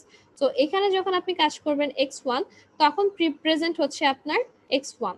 আবার যখন আপনি তৃতীয় ধাপে এসে টলারেন্স বের করছেন এখানে, তখন আপনার প্রেজেন্ট হচ্ছে x2। আপনি কিন্তু ভ্যালু দেখে চিন্তা করেন না কে প্রেজেন্ট কে প্রিভিয়াস, আপনি ইন্ডেক্স দেখে বুঝবেন কে প্রেজেন্ট কে প্রিভিয়াস, অর্থাৎ যেই ধাপে আপনি বের করছেন, এখানে কি আপনি এটার জন্য বের করছেন টলারেন্স, সো এখানে আপনার প্রেজেন্ট হচ্ছে x2, পাস্ট হচ্ছে x1, ঠিক আছে। অবশ্যই প্রেজেন্ট যেগুলো সামনের দিকে আগাতে থাকবে, যেমন পরবর্তীতে আপনি x3 পেলেন, তখন আপনার প্রেজেন্ট অবশ্যই x3, প্রিভিয়াস হচ্ছে আপনাদের x2, ঠিক আছে। জি ম্যাম। আর কারো কি আর কোনো প্রশ্ন আছে? ম্যাম আপনি বলছিলেন যে a সমান 0 এবং b সমান 1, সেই ক্ষেত্রে আমরা হ্যাঁ, a সমান ম্যাথটা শুরু করছি, কিন্তু আমি প্রায় ম্যাথেই দেখছি b এর মান দিয়ে তারা শুরু করছে। সেই ক্ষেত্রে আমি যদি এই দিয়ে করতে চাই, সেই ক্ষেত্রে আমার আমি এখানে বলছি যে আমি বলছি আপনাকে এখানে বলছি যে আপনি 0 দিয়ে করেন আর 1 দিয়ে করেন, আপনার রেজাল্ট 0.61ই আসবে, ঠিক আছে। সো আপনি যেটা খুশি সেটা দিয়ে করতে পারেন, 0 দিয়ে করতে পারেন, 1 দিয়ে করতে পারেন, কিন্তু আপনার রেজাল্টটা অর্থাৎ আপনার যখনই কাছাকাছি চলে আসবে, অর্থাৎ রেজাল্ট যখন আপনার কাছাকাছি চলে আসবে, সেটা হতে পারে a = 0 দিয়ে করার জন্য আপনি 3 ধাপে মিলিয়ে ফেলেছেন, অর্থাৎ 3 ধাপই দেখলেন আপনার রেজাল্ট কাছাকাছি চলে আসছে, কিন্তু আপনার হয়তো b = 1 দিয়ে করতে গেলে হয়তো আপনার 4 ধাপ বা 5 ধাপ অথবা 2 ধাপ হতে পারে আপনার, অর্থাৎ একই ধাপ যে দুইটা ভ্যালুর জন্য করতে গেলে আসবে এমন কিন্তু কোনো কথা নেই, ঠিক আছে। কিন্তু আপনি 0 দিয়ে করেন বা 1 দিয়ে করেন, আপনার রেজাল্ট একই আসবে, অর্থাৎ রুট একই আসবে, কিন্তু হতে পারে 0 দিয়ে করার সময় আপনার হয়তো 3 ধাপে অ্যান্সার মিলে গেছে, 1 দিয়ে করতে গেলে আপনার হয়তো একটু বেশি স্টেপ লাগছে অথবা কম স্টেপ লাগছে, অর্থাৎ নির্দিষ্ট স্টেপে যে আপনার লাগবে দুটো দিয়ে করতে গেলে এমন কোনো কথা নেই, কিন্তু রুট একই আসবে। জি ম্যাম, আমি আরেকটা জিনিস দেখছি, সেটা হচ্ছে যে জিরোর কাছাকাছি যে ভ্যালুটা সেইটা দিয়ে করলে তাড়াতাড়ি রুট বের হয়, আর যদি আচ্ছা, জিরো থেকে দেখা যায় সেটা বড়, হচ্ছে কি, সেক্ষেত্রে হুম, এটা ধাপটা হচ্ছে বেশি যে লাগে। যেমন আপনার রুট যদি হচ্ছে পয়েন্ট, মানে আপনার রুটটা যার কাছাকাছি থাকবে, যেমন 0 এবং 1 এর মাঝখানে আপনাদের রুট আছে এতটুকু আমি জানি, কিন্তু রুট যদি এখন হয় 0.2, তার মানে কি সে 0-র কাছাকাছি, তার মানে 0 দিয়ে করতে গেলে অবশ্যই আমি তাড়াতাড়ি পেয়ে যাবো, কারণ 1 দিয়ে করতে হলে আমাকে 0.2 তে ফেরত আসতে হবে, তাই না। সো রুট যার কাছাকাছি থাকে সেটা দিয়ে শুরু করলে তাড়াতাড়ি অঙ্ক মেলার একটা সম্ভাবনা থাকে, ঠিক আছে। সবাই কি বুঝতে পেরেছেন আমার কথা?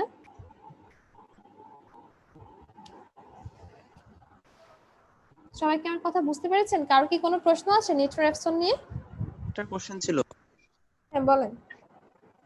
আপনি যে এক নাম্বার যে রুটের ঘরে যে মানটা বের হয়েছে, এখানে 0.678 বা আরো আদার্স আসছে, হ্যাঁ, কিন্তু আমি হ্যাঁ, 3 ডিজিট নিয়ে কাজ করতেছি, হ্যাঁ, সেক্ষেত্রে আমার 7, 8 আর 6, 7, 8, 9, এখন 8 এর সাথে কি 9 থেকে 1 কি আমি যোগ করব? যে আমরা নরমালি দশমিকের পর 3 ঘর যাওয়ার পরে কিন্তু নরমালি 1 যোগ করে দেই আগের করে, যে ঘর থেকে বাদ দিব তার ওইটা কি এই ম্যাথ গুলার ক্ষেত্রে কি আমি 1 যোগ করব? অবশ্যই। যেটা নিয়ম সেটা তো সব জায়গাতে নিয়ম। দশমিকের পরে আপনি 3 ঘর নিলেন, আপনার আছে দশমিকের পরে 10 ডিজিট, কিন্তু আপনি 3 ঘর নিতে চান, তাহলে অবশ্যই 3 ঘরে 3 প্লেস যখন আপনি নিবেন, পরবর্তী সংখ্যা যদি 5 এর থেকে বেশি থাকে তখন আপনি অবশ্যই 1 যোগ করবেন। এই ক্ষেত্রে ম্যাম অনেক সময় মানটা মিলে না, আমাদের বইতে যে এক্সাম্পল গুলো আছে সেক্ষেত্রে কিন্তু মিলে না মান। আচ্ছা, দশমিকের পরে 3 ঘর নিতে গেলে আপনি 1 যোগ করে হচ্ছে আপনার মিলেনি। না ম্যাম, আচ্ছা, না মিললেও আপনার রেজাল্ট তো কাছাকাছি আসছে অবশ্যই। কাছাকাছি আসে কিন্তু মিলে না। সমস্যা নেই, রেজাল্ট তো কাছাকাছি আসছে, অর্থাৎ খুব বেশি ডিফারেন্স হওয়ার কথা না, হয়তো একবার 2 ডিজিটে, হয়তো ওখানে 6 আছে আপনার হয়তো 7, 8 আসছে, এরকম জি, খুব বেশি ডিফারেন্স হওয়ার কথা না, এটা কোনো সমস্যা নেই। আচ্ছা, বাকিদের আর কোনো প্রশ্ন আছে এটা নিয়ে? আচ্ছা, এটা নিয়ে যদি আর প্রশ্ন না থাকে তাহলে আমরা হচ্ছে পরেরটাতে চলে যাই। পরে যেটা আমরা দেখেছিলাম সেটা হচ্ছে আমাদের সেকেন্ড মেথড, নিউটন রেফসন মেথড গেল, আর হচ্ছে এখন যেটা সেটা হচ্ছে সেকেন্ড মেথড। আচ্ছা, তার আগে আমি আপনাদের একটা ছবি তুলে নিই।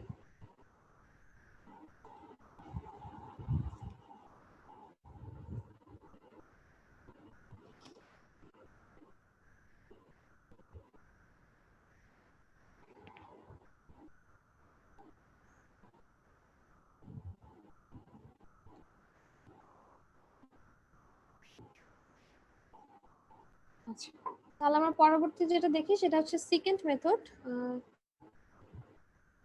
সেকেন্ড মেথড হচ্ছে পুরোটা একটা সূত্রটা যদি আপনি মনে রাখতে পারেন তাহলে আপনার অঙ্কটা পুরোটাই করা পসিবল। সূত্র শুধু একটাই মনে রাখতে হবে, সেটা হচ্ছে যে এই যে সূত্রটা আমরা দেখতে পাচ্ছি, এই যে এই সূত্রটা আমরা যে দেখতে পাচ্ছি, xi প্লাস মানে ইনডেক্স হচ্ছে i plus 1 equals to xi minus উপর হচ্ছে xi মাইনাস xi মাইনাস 1 আর নিচে হচ্ছে আমাদের ফাংশনগুলা ইনটু fxi। এই সূত্রটা যদি আপনি মনে রাখতে পারেন তাহলে আপনার সেকেন্ড মেথড করা আপনাদের জন্য কোনো সমস্যাই না। ঠিক আছে, যেমন আমরা যে অঙ্কটা দিয়ে নিট রিডাকশন করেছি সেটাই যদি আমরা হচ্ছে একটু সেকেন্ড মেথড দিয়ে চেষ্টা করে দেখি, একই রকম ভাবে আপনাদেরকে হচ্ছে নেগেটিভ এবং পজিটিভ এই দুটো একটু বের করে নিতে হবে, তাহলে আপনারা জানবেন যে কোন দুটো নিয়ে আপনারা কাজ করবেন। যেমন 0 এবং 1 এর মাঝখানে আপনাদের রুট আছে, ঠিক আছে, তাহলে আপনারা বের করে নিলেন 0 এবং 1 আপনাদের হচ্ছে এই দুটার মাঝখানে রুট আছে। দেন হচ্ছে এই যে আপনারা এখানে অলরেডি আবার বের করে দেখেছি যে 0 এবং 1 বসালে হচ্ছে নেগেটিভ এবং পজিটিভ আসছে, তো যে 0 থেকে ছোট এসে হয়েছে, সো নেগেটিভ এবং পজিটিভ আসছে।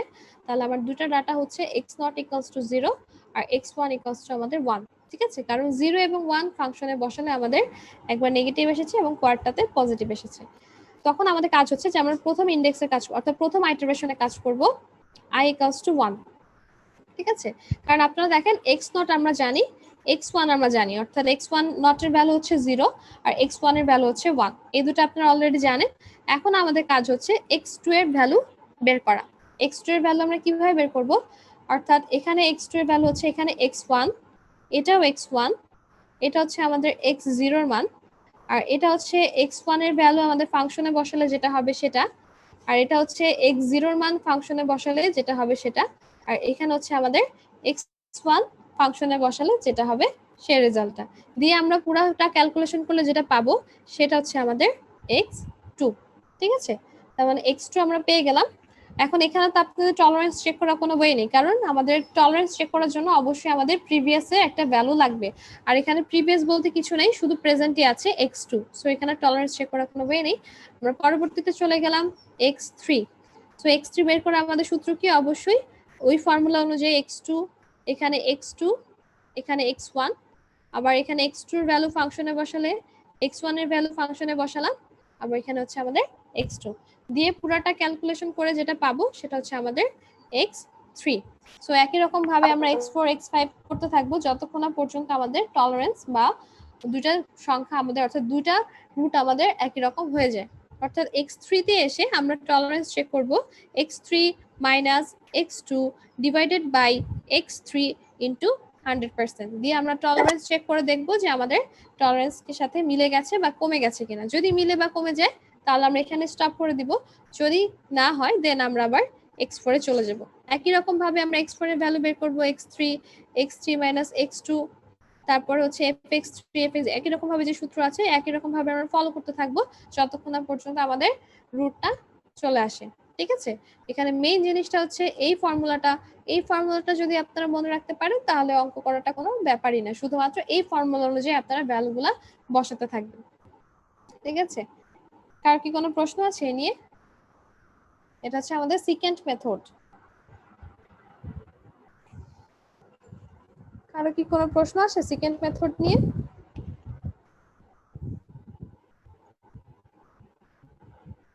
না ম্যাম। সেকেন্ড মেথড নিয়ে যদি আর কোনো প্রশ্ন না থাকে তাহলে হচ্ছে আমরা পরবর্তী অঙ্কে চলে যাই। সেটা হচ্ছে আমাদের সেকেন্ড মেথডের পরে ছিল ফিক্সড পয়েন্ট আইটারেশন মেথড, তাহলে আমরা ওটাতে চলে যাই।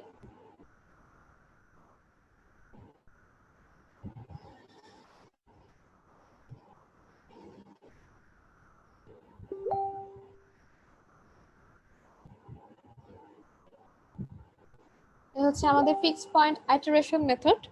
ফিক্সড পয়েন্ট আইটারেশনের মেথডের ক্ষেত্রে আমাদের যেটা মাথায় রাখতে হবে সেটা হচ্ছে আমাদেরকে অবশ্যই x equals to g of x এই ফরম্যাটে আমাদেরকে নিয়ে আসতে হবে।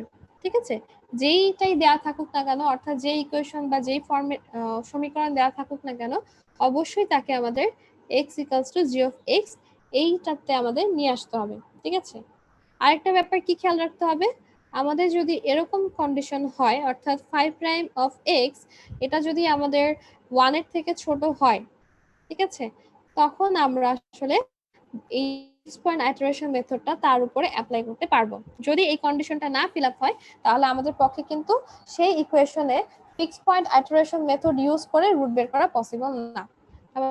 আমাদেরকে অবশ্যই খেয়াল রাখতে হবে সেটা হচ্ছে ফার্স্টে আমাদের f of x equals to 0 এই ফরম্যাটে নিয়ে যেতে হবে, কারণ আমরা অর্থাৎ x equals to g of x এই ফরম্যাটে আমরা নিয়ে আসতে চাই।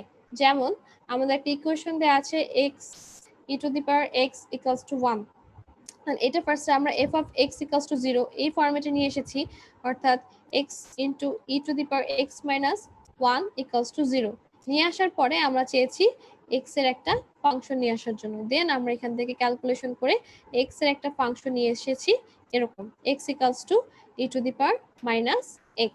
আমরা এরকম একটা ফরম্যাটে নিয়ে এসে পড়েছি, আমাদের একটা কন্ডিশন ফিল আপ হয়ে গেছে। এখন আমাদের পরবর্তী যেটা চেক করতে হবে সেটা হচ্ছে কিসের ভিতরে রুট আছে সেটা তো আমাকে চেক করতে হবে, তাই না? কিসের ভিতরে আমাদের রুটটা আছে, যেমন আমরা আগেরগুলো তো চেক করে এসেছি রুট বের করার জন্য যে একটা লিমিটেশন দেওয়া আছে যে কার মধ্যে কতটুকুর মধ্যে আমি রুটটাকে খুঁজবো।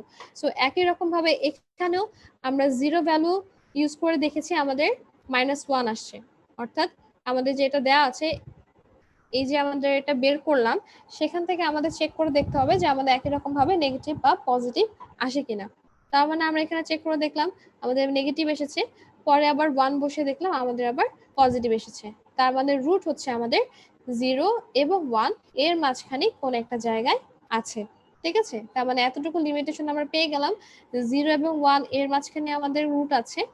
এখন আপনাদের কাজ হচ্ছে 0 এবং 1 এর মাঝখানে যে কোনো একজনকে নিয়ে আপনারা কাজ শুরু করবেন, অর্থাৎ 0 এবং 1 এর মাঝখানে যে কোনো একটা পয়েন্ট নিয়ে আপনারা কাজ শুরু করে দিবেন। যে কোনো একটা পয়েন্ট, আপনাদের যে পয়েন্টটা সুবিধা মনে হয় সেটাই, মানে আপনাদের যেটা ইচ্ছা হয় যে কোনো একটা পয়েন্ট নিয়েই কাজ করলে হবে। ঠিক আছে, তো আমি তো জানি না 0-তে আছে, 0 দিকে আছে নাকি 1 এর দিকে আছে, তো আমি একটা সুবিধাজনক ভাবে 0.5 একদম মাঝখানেরটাকে নিয়েই কাজ করেছি।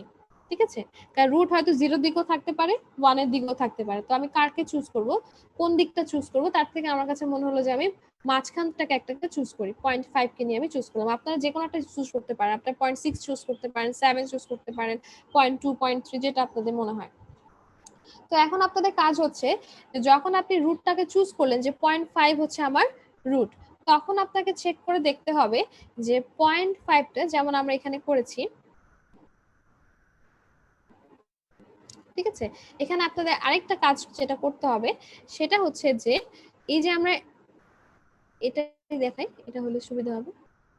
এই যে আমরা এটা বের করেছি, অর্থাৎ এটা আমি এখানে করে দেখাইনি আপনাদের, অর্থাৎ এখানে ডেরিভেটিভ করতে হবে। আচ্ছা এই যে এখানে করেছি, এই যে আমরা এটা করলাম x equals to e to the power minus x।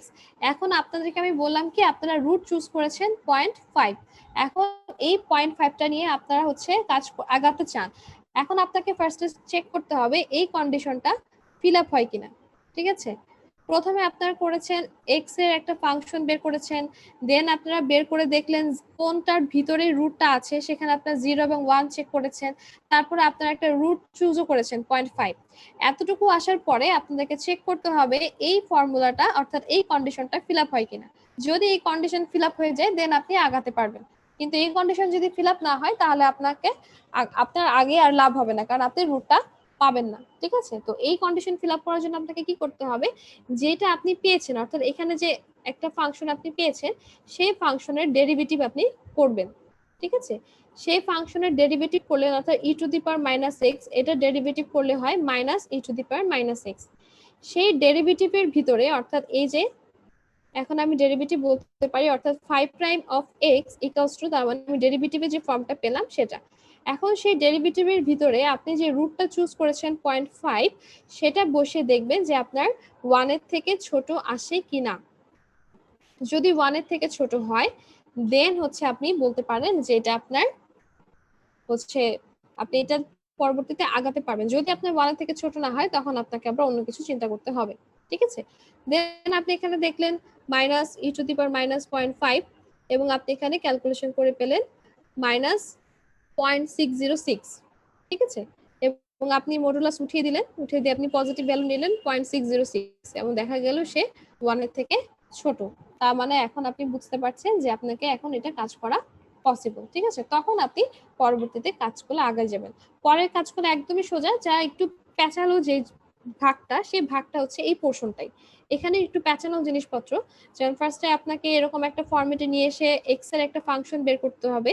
X এর ফাংশন আপনি বের করলেন x equals to e to the power minus x, দেন আপনাকে বের করলেন কোন লিমিটের মধ্যে রুট আছে, অর্থাৎ 0 বসিয়ে দেখলেন এখানে নেগেটিভ, 1 বসিয়ে দেখলেন পজিটিভ, তার মানে 0 এবং 1 এর মাঝখানে আপনার রুট আছে।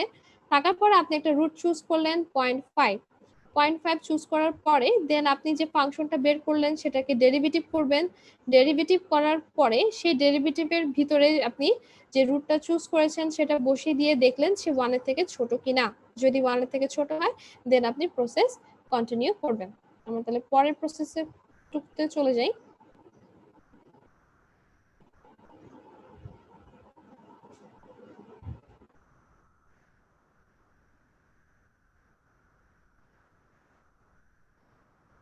পরে আমরা কি পেলাম, এখানে আমাদের x এর ভ্যালু আমরা পেয়েছিলাম 0.5, ঠিক আছে? x এর ভ্যালু আমরা x নট এর ভ্যালু আমরা পেয়েছিলাম 0.5, অর্থাৎ আমাদের প্রথম রুট। আপনার কাজ হচ্ছে আপনি যেই ফাংশনটা আপনি পেয়েছেন e to the power minus x, সেই ফাংশনে আপনি শুধু যে x এর ভ্যালুটা আপনি পেয়েছেন সেগুলো আপনি বসিয়ে দিতে থাকবেন। যেমন এখানে x1 আছে এবং তার মানে e to the power minus x not, তার মানে x নট এর ভ্যালু হচ্ছে 0.5, দেন আপনি এই ভ্যালুটা এখানে বসিয়ে দিলেন। দিয়ে আপনি যে ভ্যালুটা পেলেন এই ভ্যালুটাই, অর্থাৎ x1 এর যে ভ্যালুটা পেলেন সেই x1 এর ভ্যালুটাই আবার পরবর্তী ধাপে যাবে।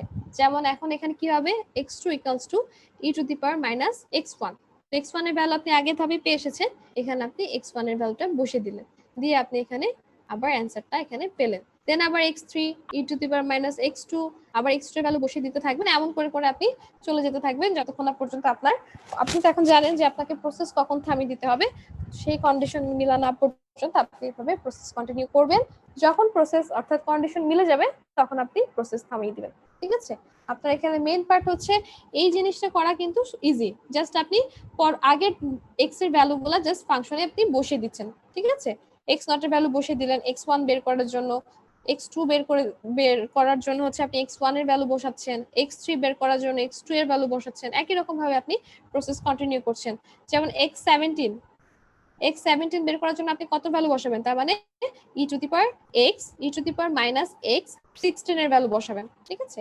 এই জিনিসটা সোজা, শুধুমাত্র আগের যে পোরশনটা আছে ওই পোরশনটা মনে রাখতে পারলে আপনার এই ফিক্সড পয়েন্ট ইটারেশন মেথডটা ইজি হয়ে যাবে। কারো কি কোনো প্রশ্ন আছে এটা নিয়ে? ফিক্সড পয়েন্ট ইটারেশন নিয়ে কারো কোনো প্রশ্ন? জি না। আচ্ছা, ফিক্সড পয়েন্ট ইটারেশন নিয়ে যদি কোনো প্রশ্ন না থাকে তাহলে আমরা ম্যাম পরেরটাতে চলে যাই। হ্যাঁ বলেন।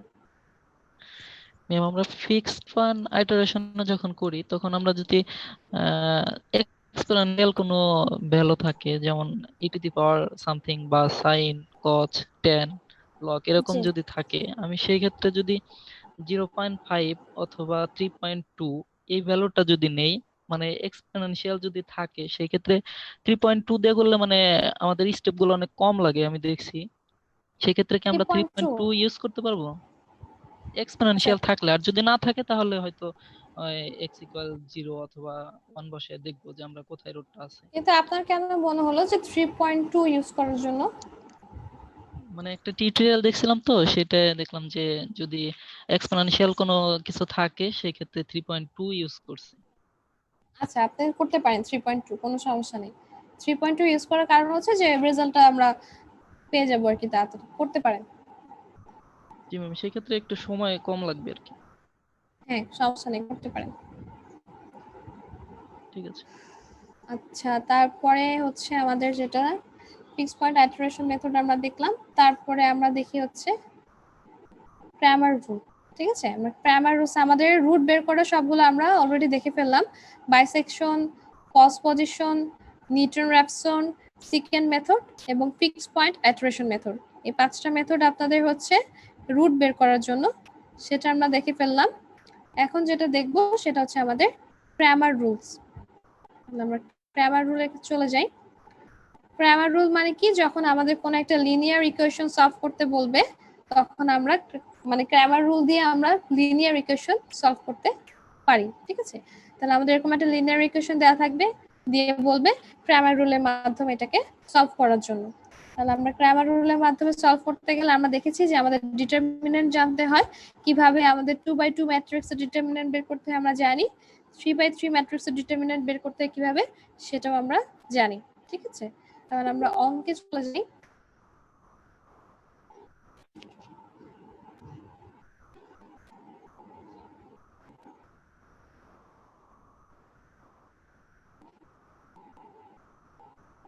এরকম হচ্ছে আমাদেরকে দিয়ে দেওয়া আছে যে হচ্ছে এরকম ইকুয়েশন দেওয়া আছে। ক্র্যামার রুলের সিস্টেমটা কি ছিল যে আমাদের যে লিনিয়ার ইকুয়েশন দেওয়া থাকবে সেটা থেকে আমরা ডি ডিএক্স ডিওয়াই ডিজেড একটা ম্যাট্রিক্স তৈরি করব, চারটা ম্যাট্রিক্স তৈরি করব। দেন আমরা চারটা ম্যাট্রিক্স থেকে এক্স এর ভ্যালু বের করব কিভাবে, ডি অফ এক্স অর্থাৎ ডিএক্স ডিভাইডেড বাই ডি এবং dy divided by d, dz divided by d, অর্থাৎ ডিএক্স ম্যাট্রিক্সের ডিটারমিনেন্ট বের করব, ডি ম্যাট্রিক্সের ডিটারমিনেন্ট বের করে ডিভাইড করব, ডিওয়াই ম্যাট্রিক্সের ডিটারমিনেন্ট বের করব, তাকে দিয়ে ডিভাইড করব হচ্ছে ডি ম্যাট্রিক্সের ডিটারমিনেন্ট, অর্থাৎ যতগুলা ম্যাট্রিক্স আমরা তৈরি করছি সবগুলা ম্যাট্রিক্সের ডিটারমিনেন্ট বের করব, দেন আমরা সবগুলা ভ্যালু ভাগ করে দিব, তাহলে আমাদের এক্স ওয়াই জেড এর মান চলে আসবে। এখানে ডি ম্যাট্রিক্স আমরা কিভাবে লিখেছি, এ বি সি অর্থাৎ এক্স ওয়াই জেড এর যে কোএফিসিয়েন্ট গুলো আছে সবগুলাকে নিয়ে আমরা ডি ম্যাট্রিক্স তৈরি করেছি। আর ডিএক্স ম্যাট্রিক্স কিভাবে তৈরি করেছি, শুধু এক্স এর যে কলাম আছে সেটা হচ্ছে আমাদের রাইট সাইডের ভ্যালুগুলো দিয়ে রিপ্লেস হয়ে গেল, বাকি ওয়াই এবং জেড এর কোএফিসিয়েন্টরা ঠিক আছে। ডিওয়াই ম্যাট্রিক্স একই রকম ভাবে এক্স এবং জেড কলাম আমাদের ঠিক আছে, এবং ওয়াই এর যে কলামটা সেটা হচ্ছে আমাদের রাইট সাইডের ভ্যালুগুলো দিয়ে রিপ্লেস হয়ে যাবে। আবার ডিজেড যখন বের করেছি তখন হচ্ছে আমাদের এক্স এবং ওয়াই ঠিক আছে, শুধুমাত্র জেড এর কলামটা আমাদের রিপ্লেস হয়ে যাবে, দিয়ে আমরা ডিএক্স ডিওয়াই ডিজেড এর ভ্যালু পেয়ে গেলাম। এবং পরে হচ্ছে আমাদের জাস্ট ডিটারমিনেন্ট বের করব।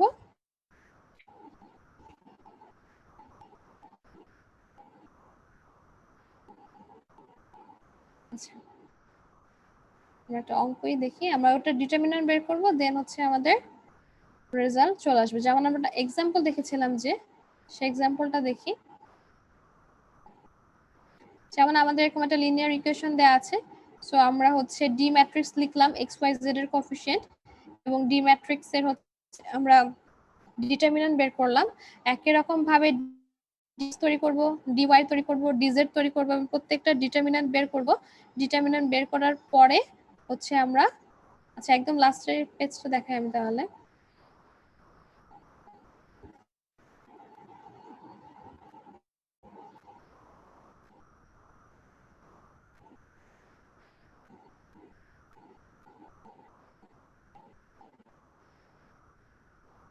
যেখানে আমরা দেখতে পাচ্ছি একই রকম ভাবে ডিএক্স ডিওয়াই ডিজেড এর আমরা ওভাবে ম্যাট্রিক্স বের করেছি এবং প্রত্যেকটা ডিটারমিনেন্ট আমরা বের করেছি।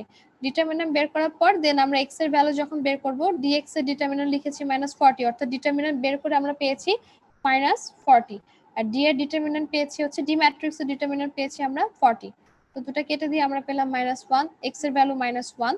সো একই রকম ভাবে y এর ভ্যালু আমরা পাবো dy ম্যাট্রিক্সের ডিটারমিনেন্ট ডিভাইডেড বাই d ম্যাট্রিক্সের ডিটারমিনেন্ট 40/40, এখানে আমরা পাচ্ছি 1। একই রকম ভাবে আমরা z এর ভ্যালু পেয়ে গেলাম।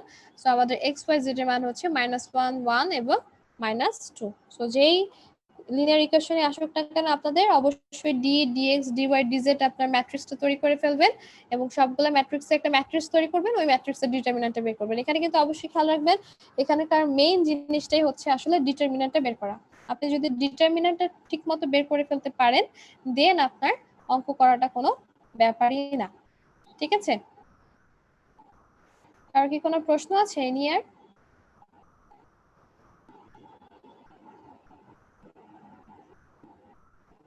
আচ্ছা, কারো যদি আর কোনো প্রশ্ন না থাকে তাহলে আমরা লাস্ট মেথডে চলে যাই।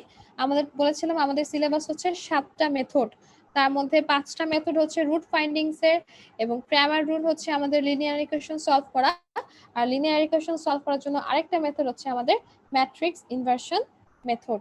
আমরা সেটা দেখি এখন। আচ্ছা, সবাই যদি কেটে দিয়ে আরেকবার একটু জয়েন করতেন, কারণ 5 মিনিট আছে, একটু বলতে না বলতে কেটে যাবে এবার। সবাই কিন্তু কেটে দিয়ে আরেকবার একটু জয়েন করে ফেলুন।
সবাই কি আমাকে শুনতে পাচ্ছেন?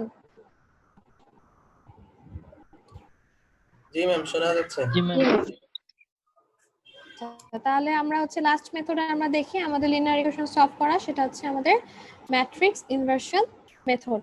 ঠিক আছে, আমাদের এরকম একটা লিনিয়ার ইকুয়েশন দেওয়া থাকবে এবং বলা থাকবে ম্যাট্রিক্স ইনভার্সন মেথড ইউজ করে আমাদের এক্স ওয়াই জেড এর ভ্যালু বের করতে হবে। তো ইনভার্সন মেথডে আমাদের ফার্স্টে কি চিন্তা করতে হবে, এক্স ইকুয়ালস টু বি, এই ফরম্যাটটা মাথায় রাখতে হবে, কারণ এক্স ইকুয়ালস টু বি আমাদের বের করতে হবে এখান থেকে এক্স এর ভ্যালুটা। ঠিক আছে, আমাদের এ হচ্ছে আমাদের এক্স ওয়াই জেড এর যে কোএফিসিয়েন্টস গুলো আছে তারা, আমাদের এক্স ম্যাট্রিক্স হচ্ছে যাদের কোএফিসিয়েন্ট এক্স ওয়াই জেড তারা, এবং বি হচ্ছে আমাদের রাইট সাইডের ভ্যালুগুলো। এখানে হচ্ছে আমাদের এ, এক্স এবং বি। এখন আমাদেরকে যেটা করতে হবে সেটা হচ্ছে আমাদের এই এক্স এর ভ্যালুটা আমাদের বের করতে হবে। চিন্তা করে দেখেন, এই এক্স এবং ওয়াই এবং জেড এই তিনটের ভ্যালু আমাদের বের করতে হবে। তার মানে এক্স ম্যাট্রিক্স এর ভ্যালুটা আমাদের বের করতে হবে। বের করতে গেলে দেখা গেল এখানে এ ইনভার্স এবং বি আসছে, এ ইনভার্স ইনটু বি। তার মানে আমাকে ফার্স্টে এ ম্যাট্রিক্স এর ইনভার্সটা করতে হবে, তারপর আমাদের বি ম্যাট্রিক্স এর সাথে সেটা গুণ করে দিব। তাহলে ফার্স্টে আমাদের কি কাজ, এ ইনভার্স বের করার জন্য আমাদেরকে ফার্স্টে যেটা বের করতে হবে সেটা হচ্ছে এ ম্যাট্রিক্স এর ডিটারমিন্যান্ট বের করা। তাহলে আমরা এ ম্যাট্রিক্স এর ডিটারমিন্যান্ট বের করলাম -2। ঠিক আছে, তারপরে হচ্ছে আমাদের পরবর্তীতে যেটা কাজ,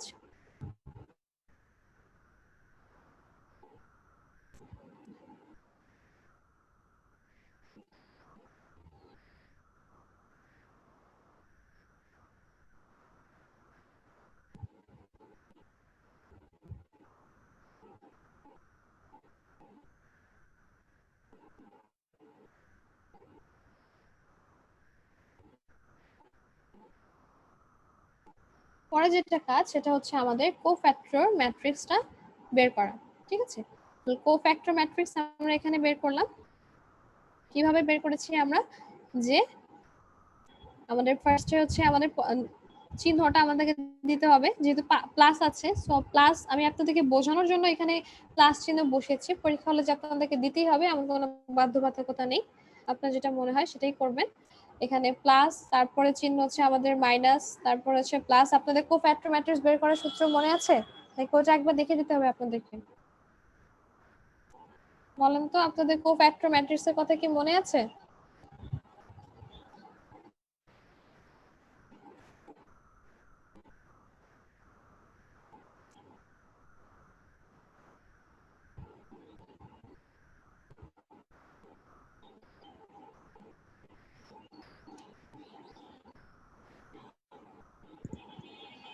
এটা হচ্ছে আপনাদের কোফ্যাক্টর ম্যাট্রিক্স বের করার একটা সূত্র, একটা সূত্র না এটাই সূত্র। সেটা হচ্ছে ফার্স্টে আপনাকে সিম্বলটা চিন্তা করতে হবে যে কিভাবে আমি সিম্বলটা নিয়ে আসব। সিম্বলটা হচ্ছে আপনাদের -1 এর উপরে রো এবং কলামের যোগফল। ঠিক আছে, রো এবং কলামের যোগফল দিয়ে যেটা আসবে সেটা হচ্ছে আপনাদের প্লাস আর নেগেটিভ হবে। আর তারপর হচ্ছে আপনারা মাইনর বের করলেন কিভাবে, এই যে এরকম ভাবে আপনারা যদি একের এটা এই পজিশনের জন্য চিন্তা করেন, সো এটা কেটে দিলেন, কেটে দেওয়ার পর যেটা থাকলো সেটা হচ্ছে ওটা মাইনর, থাকার পরে যেই সিম্বলটা আপনি পুরোটাই একসাথে করে দিলেন সেটা হচ্ছে আপনাদের পজিটিভ। অর্থাৎ আমরা ফার্স্ট কলাম নিয়ে চিন্তা করছি, সো আই এর 1 জের 1 দিয়ে -1 এর উপর 2 হয়েছে, তার মানে এখানে পজিটিভ। আর মাইনর আমরা পেয়েছি 4, দেন আমাদের কোফ্যাক্টর ম্যাট্রিক্স এর প্রথম এলিমেন্ট হচ্ছে আমাদের 4। সো একই রকম ভাবে বাকিগুলো আপনারা করবেন প্রত্যেকটাতে। করার কারণে আপনারা যেটা পাবেন সেটা হচ্ছে আপনাদের কোফ্যাক্টর ম্যাট্রিক্স।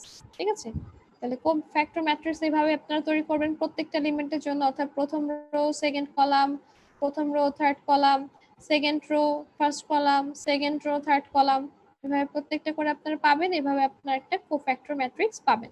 তারপর আপনারা যত ক্যালকুলেশন আছে যেভাবে এবং এভাবে ক্যালকুলেশন যেটা করবেন, করে আপনারা ফাইনালি একটা কোফ্যাক্টর ম্যাট্রিক্স পেলেন। পাওয়ার পরে আপনারা সেটাকে ট্রান্সপোজ ম্যাট্রিক্সে কনভার্ট করবেন। ট্রান্সপোজ ম্যাট্রিক্স মানে কি, রো হয়ে যাবে কলাম, কলাম হয়ে যাবে রো। তো দেখবেন এখানে সব রো হয়ে গেল কলাম, এবং কলাম হয়ে যাবে আমাদের রো। এবার আপনারা ইনভার্স ম্যাট্রিক্স বের করতে পারবেন। যখন আপনারা ট্রান্সপোজ ম্যাট্রিক্স বের করে ফেললেন, তার মানে ইনভার্স ম্যাট্রিক্স বের করা আপনাদের প্রায় কমপ্লিট হয়ে গেছে। এখন আপনাদের কি করতে হবে, ইনভার্স ম্যাট্রিক্স বের করার জন্য যেই ডিটারমিন্যান্ট আপনারা পেয়েছেন সেটা হচ্ছে আপনারা 1 দিয়ে ডিভাইড করে দিবেন। ঠিক আছে, যে ডিটারমিনেন্ট পেয়েছেন, যেমন ডিটারমিনেন্ট পেয়েছেন -2, সেটা আপনারা 1 দিয়ে ডিভাইড করে দিলেন এবং যে ট্রান্সপোজ ম্যাট্রিক্সটা পেয়েছেন সাথে এটা গুণ হয়ে যাবে। ঠিক আছে, দিয়ে এটা ক্যালকুলেশন করলে আপনারা যেটা পাবেন সেটাই হচ্ছে আপনাদের এই ইনভার্স ম্যাট্রিক্সের রেজাল্ট। ঠিক আছে, আমরা তাহলে পরের পেজটা একটু দেখি।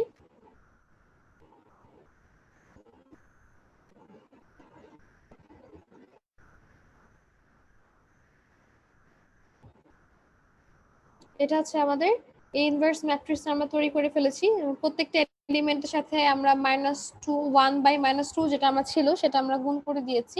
দেওয়ার পরে আমরা যে রেজাল্টটা পেলাম সেটা হচ্ছে এ ইনভার্স, এবং আমাদের এ ইনভার্স পাওয়া হয়ে গেছে। এবং আগের সূত্র অনুযায়ী আমরা জানি কি এক্স এর মান বের করতে হলে আমাদের A inverse into B matrix গুণ করতে হবে। তো এ ইনভার্স ম্যাট্রিক্স আমরা পেয়ে গেছি। এটা পাওয়ার পরে আমাদের যে বি ম্যাট্রিক্সের ভেতরে যে এলিমেন্টগুলো ছিল আমরা সেই বি ম্যাট্রিক্সও গুণ করে দিলাম। গুণ করার পরে আমরা যে রেজাল্টটা পাবো সেটা হচ্ছে আমাদের এক্স ওয়াই জেড এর ভ্যালু। ঠিক আছে, যেরকম করে আমরা ক্যালকুলেশন করলাম, দেন আমরা পুরোটাই ক্যালকুলেশন করলাম, অর্থাৎ এখানে 3 × 10, অর্থাৎ এই দুটো আমরা গুণ কিভাবে করব, অর্থাৎ এই রো এই কলাম আমাদের গুণ হবে, অর্থাৎ 3 এর সাথে আমাদের 10 গুণ হচ্ছে, 5/2 এর সাথে আমাদের 18 গুণ হবে, হাফ এর সাথে আমাদের 16 গুণ হবে।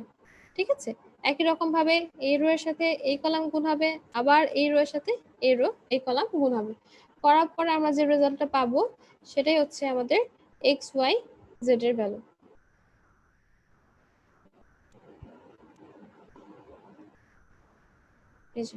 যে আমরা ম্যাট্রিক্স পেলাম সেই ম্যাট্রিক্সের প্রথম এলিমেন্ট হচ্ছে এক্স এর ভ্যালু, সেকেন্ড এলিমেন্ট ওয়াই এর ভ্যালু এবং থার্ড এলিমেন্ট হচ্ছে আমাদের জেড এর ভ্যালু। এই হচ্ছে আমাদের ম্যাট্রিক্স ইনভার্স মেথড। যখন পরীক্ষায় প্রশ্ন আসবে অবশ্যই প্রত্যেকটা প্রশ্ন ভালো মতো পড়বেন, যে কোন মেথড দিয়ে সলভ করতে বলেছে, সাথে কোনো কন্ডিশন দিয়ে দেওয়া আছে কিনা, অর্থাৎ টলারেন্স বা 3 ডেসিমাল প্লেস কিছু বলে দেওয়া আছে কিনা, বা লিনিয়ার ইকুয়েশন আসলে কোন মেথড বলেছে, গ্রামার বলেছে না ম্যাট্রিক্স ইনভার্সন বলেছে, সবকিছু ভালো মতো বুঝে দেন আপনাদেরকে অ্যান্সার করতে হবে। ঠিক আছে, কারো কি প্রশ্ন আছে ম্যাট্রিক্স ইনভার্সন মেথড নিয়ে?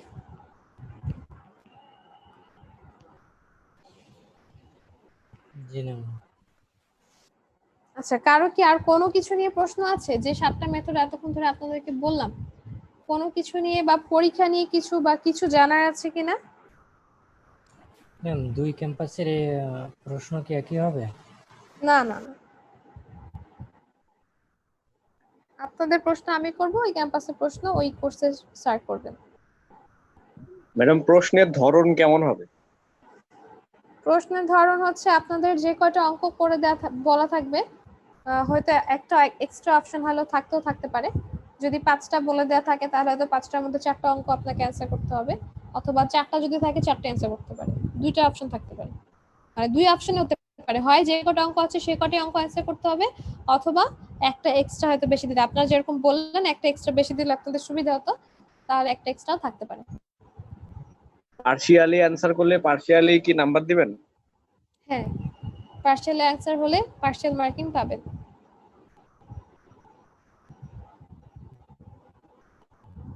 আর কার কি কোনো প্রশ্ন আছে, বা আমি কি এমন কিছু আছে যে আমি আপনাদেরকে বলতে ভুলে গেছি, যেটা বলা হয়নি আপনাদেরকে? ম্যাডাম, এ পর্যন্ত যে ক্লাসগুলো নিয়েছেন আমাদেরকে এই সবগুলো ক্লাসের উপরে একটা শর্ট সামারি করে কোনো ফোল্ডারে ডকুমেন্ট গুলো দিলে আমরা আমাদের জন্য উপকার হতো। এই ছবিগুলো গুগল ড্রাইভে আপ করে দেওয়া আছে। যে ছবিগুলোর কথা আমি এতক্ষণ ধরে পড়লাম সেটা তো অনেক আগে আপনাদেরকে আপ করে দেওয়া হয়েছে। সেটা ঠিক আছে, আর কোনো যদি স্পেশাল সাজেশন দিতেন ম্যাডাম। স্পেশাল কোনো সাজেশন নেই, সাজেশন দেওয়ার মতো আসলে কিছু নেই। 7টা মেথডের মাঝখানে আমি সাজেশন আপনাদেরকে কি দিব?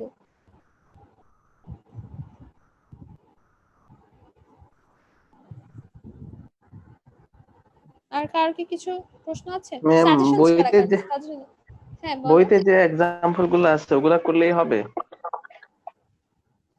7টা মেথড করলেই হবে, কোন অঙ্কগুলো করলে হবে সেটা তো আমি বলতে পারছি না। 7টা মেথড মনোযোগ দিয়ে করলেই হবে,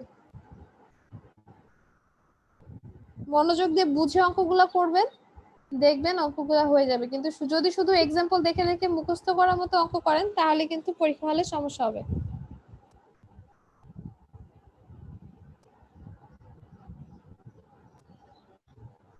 আর কি কারো কোনো প্রশ্ন আছে? পরীক্ষা সাজেশন সম্পর্কে আমার কিছু বলার নেই, 7টা মেথড আছে, 7টা মেথডই করতে হবে। আর হচ্ছে যেরকম বললেন ওগুলা করলেই হবে কিনা এরকম কোনো কথা নেই, 7টা মেথড মনোযোগ দিয়ে করবেন, বুঝে করবেন, ঠিক আছে? তাহলেই হবে। বুঝে যদি অঙ্ক করেন তাহলেই অঙ্ক পারা পসিবল হবে। আর যেরকম বললাম পরীক্ষার হচ্ছে নির্দেশনা অনুযায়ী যে সাবমিট করার আগে অবশ্যই ভালো মতো চেক করে দেখবেন যে সবকিছু ঠিকঠাক মতো দিয়েছেন কিনা, এবং পরীক্ষার খাতায় অবশ্যই স্পষ্ট করে লিখবেন যে answer to the question number 1 এটা 1 এর অ্যান্সার, এটা 2 এর অ্যান্সার, এটা 3 এর অ্যান্সার। এরকম যদি না হয়, যদি উল্টা পাল্টা হয় বা দেখে বোঝা যাচ্ছে না যেটা কত এর অ্যান্সার 1 কি 2 বা 3, তাহলে কিন্তু সমস্যা হবে, ঠিক আছে? আর আমি হচ্ছে আপনাদেরকে একটা ফাইল আপলোডের তাহলে সুযোগ রাখবো যে ওখানে সবাই ফাইল আপলোড করবে, যেরকম আপনারা বললেন এটাতে আপনাদের সুবিধা হবে, তাহলে আমি ওভাবেই রাখবো, একটা ফাইল আপলোডের অপশন রাখবো, সবাই ওই একটা ফাইলেই আপনাদের সবগুলো ছবি একসাথে করে, কোনো কিছু যেন উল্টাপাল্টা না হয়। অর্থাৎ এমন যদি হয় যে আপনার একটা অঙ্ক 2 পেজের, তো 2 পেজের মাঝখানে আরেকটা পেজ, আরেকটা অঙ্কের আরেকটা পেজ চলে আসছে, তাহলে কিন্তু জিনিসটা অ্যাকসেপ্টেড না, ঠিক আছে? আমি কিন্তু আপনাদের সুবিধার জন্য এই সুযোগটা করে দিচ্ছি যে একটাই অপশন থাকবে ফাইল আপলোডের, ওখানে সবগুলো অঙ্ক আপনারা একসাথে করে জমা দিবেন। আপনারা কিন্তু বলেছেন এবং এটাতে কোনো সমস্যা আপনাদের হবে না এবং আপনারাও সমস্যা করবেন না। কিন্তু এরকম যদি হয় যে আপনাদের ফার্স্ট পজিশন মেথডের 2 পেজে আপনারা ফার্স্ট পজিশন মেথড করলেন এবং 2 পেজের মাঝখানে নিউটন রেফসন মেথডের একটা অঙ্ক চলে আসলো, অর্থাৎ ফার্স্ট পেজে ফার্স্ট পজিশনের মেথড, সেকেন্ড পেজে আপনাদের রিটন রেফসনের মেথড, থার্ড পেজে আবার আপনাদের ফার্স্ট পজিশনের বাকিটুকু, এরকম যদি হয় তাহলে কিন্তু সমস্যা হবে আপনাদের। কিন্তু এরকম যদি হয় তাহলে আমার খাতা দেখতে সমস্যা হবে, আর খাতা দেখতে যদি এরকম ভাবে প্রত্যেকটা খাতায় যদি এরকম সমস্যা হয় তাহলে তো বুঝতেই পারছেন যে আপনাদের খাতার উপরে মার্কসটা একটু কমেই যাবে, ঠিক আছে?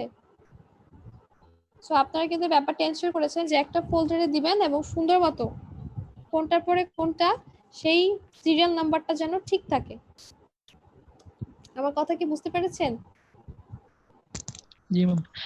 জি ম্যাম। ম্যাম একটা কোশ্চেন ছিল, সেটা হচ্ছে যে আমরা প্রত্যেক পেজের মধ্যে আমাদের নাম আর আইডি কি লিখে দিব না শুধু ফোল্ডারের উপরে লিখে দিলেই হবে? আচ্ছা, খাতায় যখন লিখবেন, যেহেতু আপনারা একটা ফোল্ডারই দিচ্ছেন, অবশ্যই পেজের উপরে আইডি নাম্বারটা লিখবেন, ঠিক জি আছে? ম্যাম। খাতার পেজের নাম উপরে লিখতে হবে না? না, নাম লিখতে হবে না, শুধু আইডিটা লিখলেই হবে। আর যদি প্রত্যেকটা পেজে আইডি লিখে দেন তাহলে তো আরো ভালো। একটু সময় লেগে যাবে ম্যাম, লিখতে তো সময় লাগে। হ্যাঁ, তাহলে প্রথম পেজে আইডি থাকবে। আর আপনাদের যদি এরকম আমি দেখি যে দুইটা খাতায় একই রকম হ্যান্ডরাইটিং, তাহলে তো অবশ্যই সেই দুইটাই উত্তরপত্র বাতিল হয়ে যাবে। যদি আমি দেখি যে দুইটা খাতায় একই রকম হ্যান্ডরাইটিং, অর্থাৎ একই জনই দুজন করে জমা দিয়েছেন, তাহলে কিন্তু দুজনের উত্তরপত্রই বাতিল হয়ে যাবে, ঠিক আছে? এবং খাতার শুরুতে অবশ্যই আইডি নাম্বার, ডেটটা লিখতে পারলে তো আরো ভালো, কিন্তু আইডি নাম্বারটা যেন থাকে খাতায়, জি। ঠিক আছে? এবং অবশ্যই সিরিয়াল নাম্বারটা যেন ঠিক থাকে, অর্থাৎ যেরকম সিরিয়াল নাম্বার হওয়া উচিত তেমন যেন সিরিয়াল নাম্বারটা ঠিক থাকে, উল্টাপাল্টা যেরকম না হয়ে যায়, যেটা আমি বললাম একটু আগে। সবাই ব্যাপারটা ম্যাম খেয়াল আমরা যে রাখবেন। পিডিএফ করবো ওটার মধ্যে আমাদের নাম আর আইডি দিয়ে দেবো। হ্যাঁ, সেটা তো করবেনই, আপনাদের নাম আইডি দিবেন, কোনো সমস্যা নাই, কিন্তু খাতার ভিতরে যেন আপনাদের উপরে আইডি নামটা থাকে এক কোণা দিয়ে, স্পষ্ট ভাবে যেন বোঝা যায় যে এই আইডি রোলে এটা লিখেছে, ঠিক আছে। ঠিক আছে? অবশ্যই খাতার ভিতরে আইডিটা লিখবেন। আর একটা ব্যাপার যেটা হচ্ছে, চেষ্টা করবেন যে একটু কম পেজের ভিতরে লেখার জন্য, কারণ বেশি পেজ লিখতে হলে আপনাদের আপলোড করতেও বেশি পেজ করতে সমস্যা, আর তাছাড়া তখন মেমোরিটাও বেশি লাগে, যদি অনেক লাগে, মেগাবাইট লাগে, তাহলে তো একটু সমস্যা, তাই না? তাই একটু চেষ্টা করবেন যে কম পেজের মধ্যে লিখলে আপনাদের আপলোড করতে সুবিধা হয়ে যাবে, তাড়াতাড়ি আপলোড হয়ে যাবে, এই নিয়ে আপনাদের তাহলে আর কোনো টেনশন থাকবে না। আবার ছবি তুলতেও এত লাগবে না, আপনি যদি একটা অঙ্ক ফার্স্ট পজিশনে অঙ্ক করতে যদি আপনি 3-4 পেজ লাগাই যান, তাহলে একটা অঙ্কের জন্য আপনার আবার 3টা ছবি তুলতে হবে, 3-4টা ছবি তুলতে হবে। তাই কম পেজে করলে আপনাদের সুবিধা এটা, তাড়াতাড়ি ছবি তুলতে পারবেন, তাড়াতাড়ি আপলোড করে দিতে পারবেন, ঠিক আছে? এবং সবকিছু রেডি রাখবেন, যাতে হচ্ছে মানে একটু প্র্যাকটিস করবেন বাসায়, যাতে তাড়াতাড়ি ছবি, কারণ আপনারা যদি এই হিসাব করে থাকেন যে পরীক্ষার সময় দেখা যাবে ছবি তুলে, আপনারা যদি পিডিএফ করতে চান পিডিএফ করে, কিন্তু আগে থেকে প্র্যাকটিস করে রাখলে তৎক্ষণাৎ তখন ওই মোমেন্টে, যেহেতু টাইম খুবই কম, যেহেতু অঙ্ক করে আপনাকে ছবি তুলে পাঠাতে হবে, তো সেক্ষেত্রে অবশ্যই আগে একটু প্র্যাকটিস করে রাখবেন যে অঙ্ক করে আপনারা ছবি তুলে তাড়াতাড়ি পিডিএফ করতে পারছেন কিনা, বা আপনাদের সিস্টেমটা অ্যাভেলেবল কিনা। আপনারা মোবাইলে পিডিএফ করতে চাইলে তখন যদি আপনারা খুঁজতে থাকেন যে মোবাইলে কি করে ছবি পিডিএফ করে, তাহলে তো সমস্যা, তাই না? যেই ডিভাইস ইউজ করেন না কেন সেই ডিভাইস দিয়ে যেন আপনারা তাড়াতাড়ি ছবি তুলে সেটাকে পিডিএফ এ কনভার্ট করতে পারেন, বা পিডিএফ না করতে চাইলে ঠিকঠাক মতো ছবিগুলো আপলোড করতে পারেন কিনা, এই জিনিসগুলো একটু প্র্যাকটিস করবেন, ঠিক আছে? তাহলে পরীক্ষার দিন এতটা টেনশনে থাকতে হবে না যে ওইটা পারবো কিনা, ওইটা হবে কিনা, এই ব্যাপারে, ঠিক আছে? আচ্ছা, সবাই একটু পিডিএফ রেজ না করলেও হবে? পিডিএফ না করলে আপনারা যদি ব্যাপারটা টেনশন করতে পারেন যে কোন ছবির পরে কোন ছবির সিরিয়াল নাম্বারটা ঠিকঠাক আছে, তাহলে পিডিএফ না করলে কোনো সমস্যা নেই। যেহেতু আপনারা সবগুলো ছবি একসাথে জমা দিতে চাচ্ছেন, ঠিক আছে? সবগুলো যেহেতু ছবি একসাথে জমা দিতে চাচ্ছেন, মাঝখান থেকে যদি সিরিয়াল ব্রেক হয়ে যায় তাহলে কিন্তু সমস্যা। ওটা যদি আপনি এনশিওর করতে পারেন যে যে সিরিয়াল হয়েছে, অর্থাৎ এক ম্যাম নাম্বার পেজের মধ্যে সিরিয়াল নাম্বার লিখে দিব। সেটা তো লিখবেনই, যদি আপনাদের সুবিধা হয় আপনাদের নিজেদের জন্য লিখে দিলেন, কিন্তু আমার কাছে সিরিয়ালটা যেন ঠিকঠাক মতো আসে। কারণ আমি এতজন মানুষের খাতা দেখবো, তার মাঝখানে যদি একজনের এরকম সিরিয়াল ব্রেক টেক হয়ে যায়, তার মানে আমাকে আবার খুঁজতে হবে পরবর্তী যে 2 নাম্বার পেজটা কোথায়, 3 নাম্বার পেজটা কোথায়। তো ব্যাপারটা পরীক্ষার খাতার মতো তো এটা হলো না, তাই না? সবাই সিরিয়াল নাম্বারটা একটু চেক করে দেখবেন যে ঠিকঠাক মতো ছবি সিরিয়াল অনুযায়ী আপলোড হচ্ছে কিনা। আর এই জন্য আমি আপনাদেরকে আলাদা আলাদা কোশ্চেনের ব্যাপারটা বলেছিলাম যে প্রত্যেকটা কোশ্চেনের জন্য আলাদা করে ফোল্ডার ছবি আপলোড করতে। কিন্তু যদি আপনারা চাচ্ছেন একসাথে আপলোড করার জন্য, তাহলে এই দুটো ব্যাপার আপনাকে অবশ্যই এনশিওর করতে হবে। এক, যে ঠিকঠাক মতো প্রশ্নের অ্যান্সার, অর্থাৎ 1 এর অ্যান্সার এটা, 2 এর অ্যান্সার এটা, এরকম। আর 2, সিরিয়াল নাম্বার ঠিক রাখা। সেটা এখন আপনি যদি ছবি আপলোড করে দিতে চান, তাহলে অবশ্যই সিরিয়াল নাম্বার ঠিক রাখতে হবে। বুঝতে পারছেন? এবং বাসায় অবশ্যই প্র্যাকটিস করবেন। অবশ্যই ছবি তুলে যে আপলোড করা, এটা অবশ্যই প্র্যাকটিস করবেন, যেমন তাড়াতাড়ি আপনি ছবি তুলে আপলোড করতে পারছেন কিনা, তারপরে যে সিরিয়াল নাম্বারটা ঠিক থাকছে কিনা, এই ব্যাপারগুলো এনশিওর করে তারপরে পরীক্ষার দিন আপনি ফ্রি থাকবেন তাহলে। আচ্ছা, সবাই একটু রেজ হ্যান্ড করেন তো। ম্যাম পরেরটা কি ল্যাব ক্লাস হবে? আচ্ছা, ল্যাবে আপনাদের আজকে তো ল্যাবে করানোর মতো আসলে কিছু নেই, কারণ গত ল্যাবে আপনাদেরকে করেছিলাম যেটা থিওরি ক্লাসে যেটা করেছিলাম আমাদের ফরওয়ার্ড এবং ব্যাকওয়ার্ড, তো সেটা আমরা তো গত ক্লাসে করেই ফেলেছি। আজকে আসলে ল্যাবে করার মতো কিছু নেই, তাই আমার মনে হয় আপনাদের বাসায় বসে অঙ্ক করাটাই মনে হয় আপনাদের আজকে জরুরি, তাই না? জি ম্যাম। সকাল থেকে ক্লাস করতেছি। ও ম্যাম শেষ করে দেন। এখনো খাইতে পারি নাই ম্যাম। আচ্ছা, আপনারা খেতেও পারেন নাই? না ম্যাম। না ম্যাম সারাদিন ক্লাস আজকে। আচ্ছা, তাহলে আপনারা আমাকে বলবেন না যে আপনারা না খেয়ে ক্লাস করছেন, তাহলে আমি আপনাদেরকে একটু ব্রেক দিতাম। আচ্ছা, ঠিক আছে, তাহলে আজকে ক্লাস শুধু এটাই না ম্যাডাম, আমাদেরকে এই যে ভার্সিটি যে কাজটা করলো, আমাদের কাছ থেকে তো টাকা নেবে, আমরা তো এই চাকরি করে টাকা দিই ম্যাডাম ভার্সিটিকে। আর এই দেখেন আপনাদের 2টা সাবজেক্ট আমাদেরকে দিছে শনিবার সকাল থেকে। করোনার দিনে যারা বাসায়, তারা তো সারাদিনই বাসায় থাকে। মানে একই দিনে 2টা ক্লাস পড়েছে এটা বলছেন? না সেটা না, শনিবারে ম্যাডাম 3টার পর থেকে পরীক্ষাগুলো দিক। পরীক্ষাগুলো দিছে পরীক্ষা সকালে দিছে। 2টা পরীক্ষা সকালে আপনাদের পরীক্ষা আছে? হ্যাঁ। কয়টা থেকে? 12টা থেকে। ও আচ্ছা আচ্ছা, আপনাদের কি অফিস টাইম পড়ে গেছে তখন? হ্যাঁ ম্যাডাম, আমাদের তো অফিসের সাথে এরকম এগ্রিমেন্ট করা যে 3টার আগে কোনো কথা বলতে পারবো না। তাহলে এটা কি মানে কর্তৃপক্ষকে জানিয়েছেন যে এটা একটু সমস্যা হচ্ছে, আপনাদের মানে চাকরির টাইমে পরীক্ষা পড়ে গেছে? এখন কর্তৃপক্ষরা যদি ম্যাডাম এটা নিয়ে কনসিয়াস না থাকে, যে এখন অনেক অফিস কিন্তু খুলে দিয়েছে, অনেক মানুষ অফিস করতেছে অলরেডি। আর এখানে পজিটিভ একটাই যে যারা বাসায় আসে তারা তো সারাদিনই 24/7 ফ্রি, আর যারা জব করতেছে তাদেরকে তো সুযোগ দিতে হবে। 3টার পরে দিলে কি সমস্যা, হয়তো 1 ঘন্টা। এখন আমরা ম্যাডাম কিভাবে কি করি বুঝতেছি না কিছু, এই জন্য সেমিস্টারে কি আমি এখনো অফিসে। আচ্ছা, মানে ওই 1 ঘন্টা টাইম কি কোনোভাবেই সামনের শনিবারের জন্য ম্যানেজ করা যাচ্ছে না? মানে খুব ঝামেলা হয়ে যাচ্ছে, তাই তো?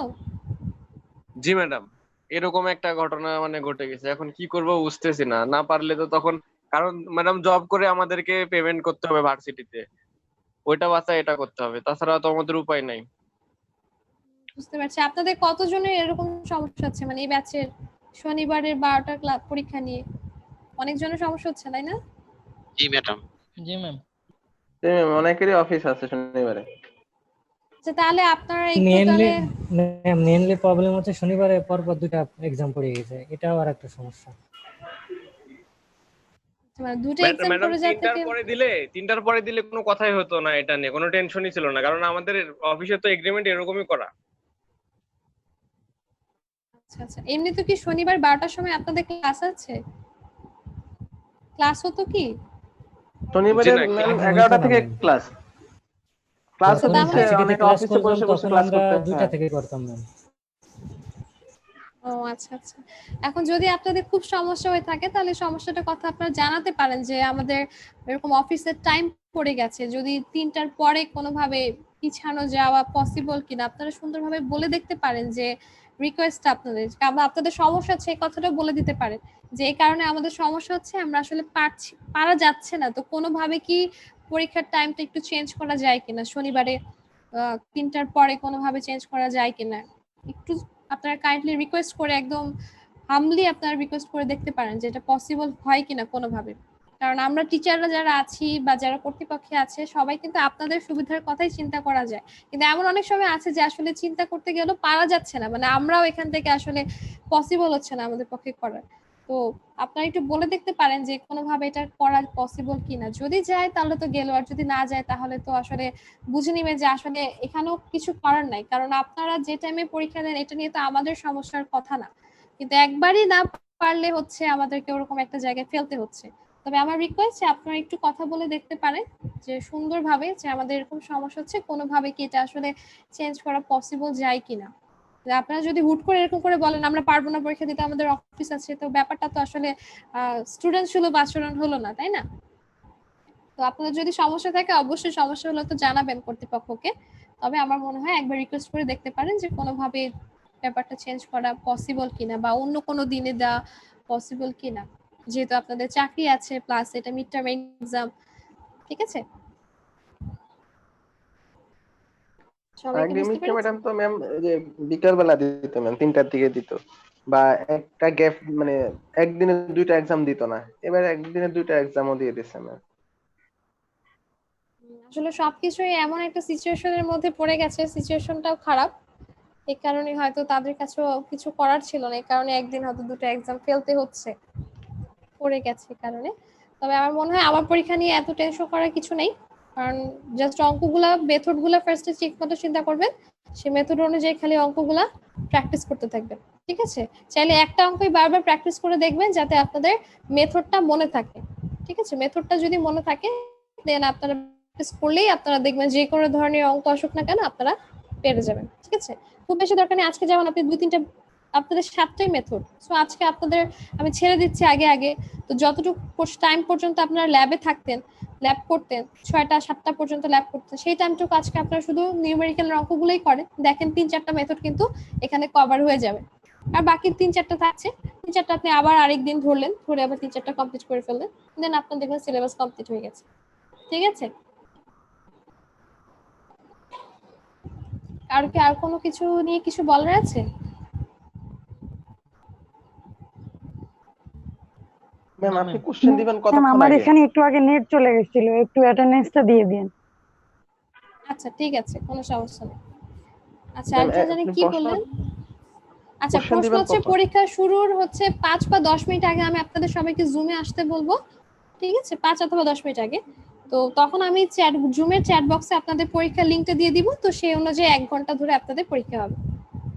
যেমন আপনাদের যদি 4টায় পরীক্ষা হয়, আমি হয়তো আপনাদেরকে 3:50 আসতে বললাম, 3:50 সবাই আসলে, আসার পর আমি জুমে চ্যাট বক্সে আপনাদেরকে হচ্ছে পরীক্ষার লিঙ্ক দিয়ে দিব, দেন আপনাদের 4টা থেকে 5টা পর্যন্ত পরীক্ষা হবে। এবং অবশ্যই 5টার মধ্যে আপনারা যদি মনে করেন যে মনিটরিং সিস্টেম থাকছে না বলে আপনি 5:10 বা 5:15 হচ্ছে সাবমিট করে দিলেন, তাহলে কিন্তু সেখানে আবার সমস্যা হয়ে যাবে। ঠিক আছে, অবশ্যই টাইমটা মেনটেন করবেন, 1 ঘন্টা পরীক্ষা, 1 ঘন্টার ভিতরেই সাবমিট করতে হবে। ম্যাম আমরা যেখানে আমাদের কোশ্চেন অ্যান্সার গুলা রাখবো গুগল ক্রমে বা গুগল ড্রাইভে, যেখানে এটা যদি আমাদেরকে আগে করে দেন তাহলে আমরা ওই গুগল ড্রাইভে সবাই লিঙ্কটা মানে ইয়ে করে রাখতে পারতাম, তাহলে ভালো হইতো ম্যাম। এখানে আপনার রাখারাখি কিছু নাই, যে কোশ্চেনটা থাকবে সে কোশ্চেনে ফাইল আপলোডের অপশন থাকবে, সেখানে শুধু আপনাকে ফাইল আপলোড করতে হবে, এছাড়া আপনার ফাইল আপলোড করার আচ্ছা কোনো জায়গা নেই। ঠিক আছে, বুঝছি ম্যাম। ঠিক আছে, যেখানে ফাইল আপলোডের অপশন থাকবে সেখানেই ফাইল আপলোডটা করতে হবে। আর আপনারা যেহেতু বলেছেন আপনাদের একটা অপশন রাখলে ভালো, যে একটা জায়গাতেই আপনারা সবগুলা ছবি আপলোড করবেন, আমি কিন্তু সেভাবেই অপশনটা রাখবো। পরে কিন্তু আপনারা এই বিষয়ে কমপ্লেন করতে পারবেন না যে ম্যাডাম সমস্যা হয়েছে, একটাতে আপলোড করতে গিয়ে সব একদম গিজিবিজি হয়ে গেছে, এরকম কিন্তু পরে কমপ্লেন করলে চলবে না। ঠিক আছে, আমি কিন্তু প্রথমে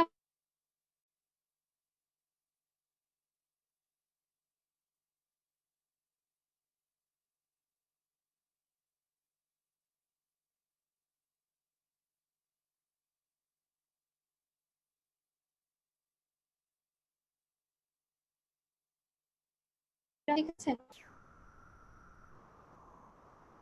জি ম্যাম।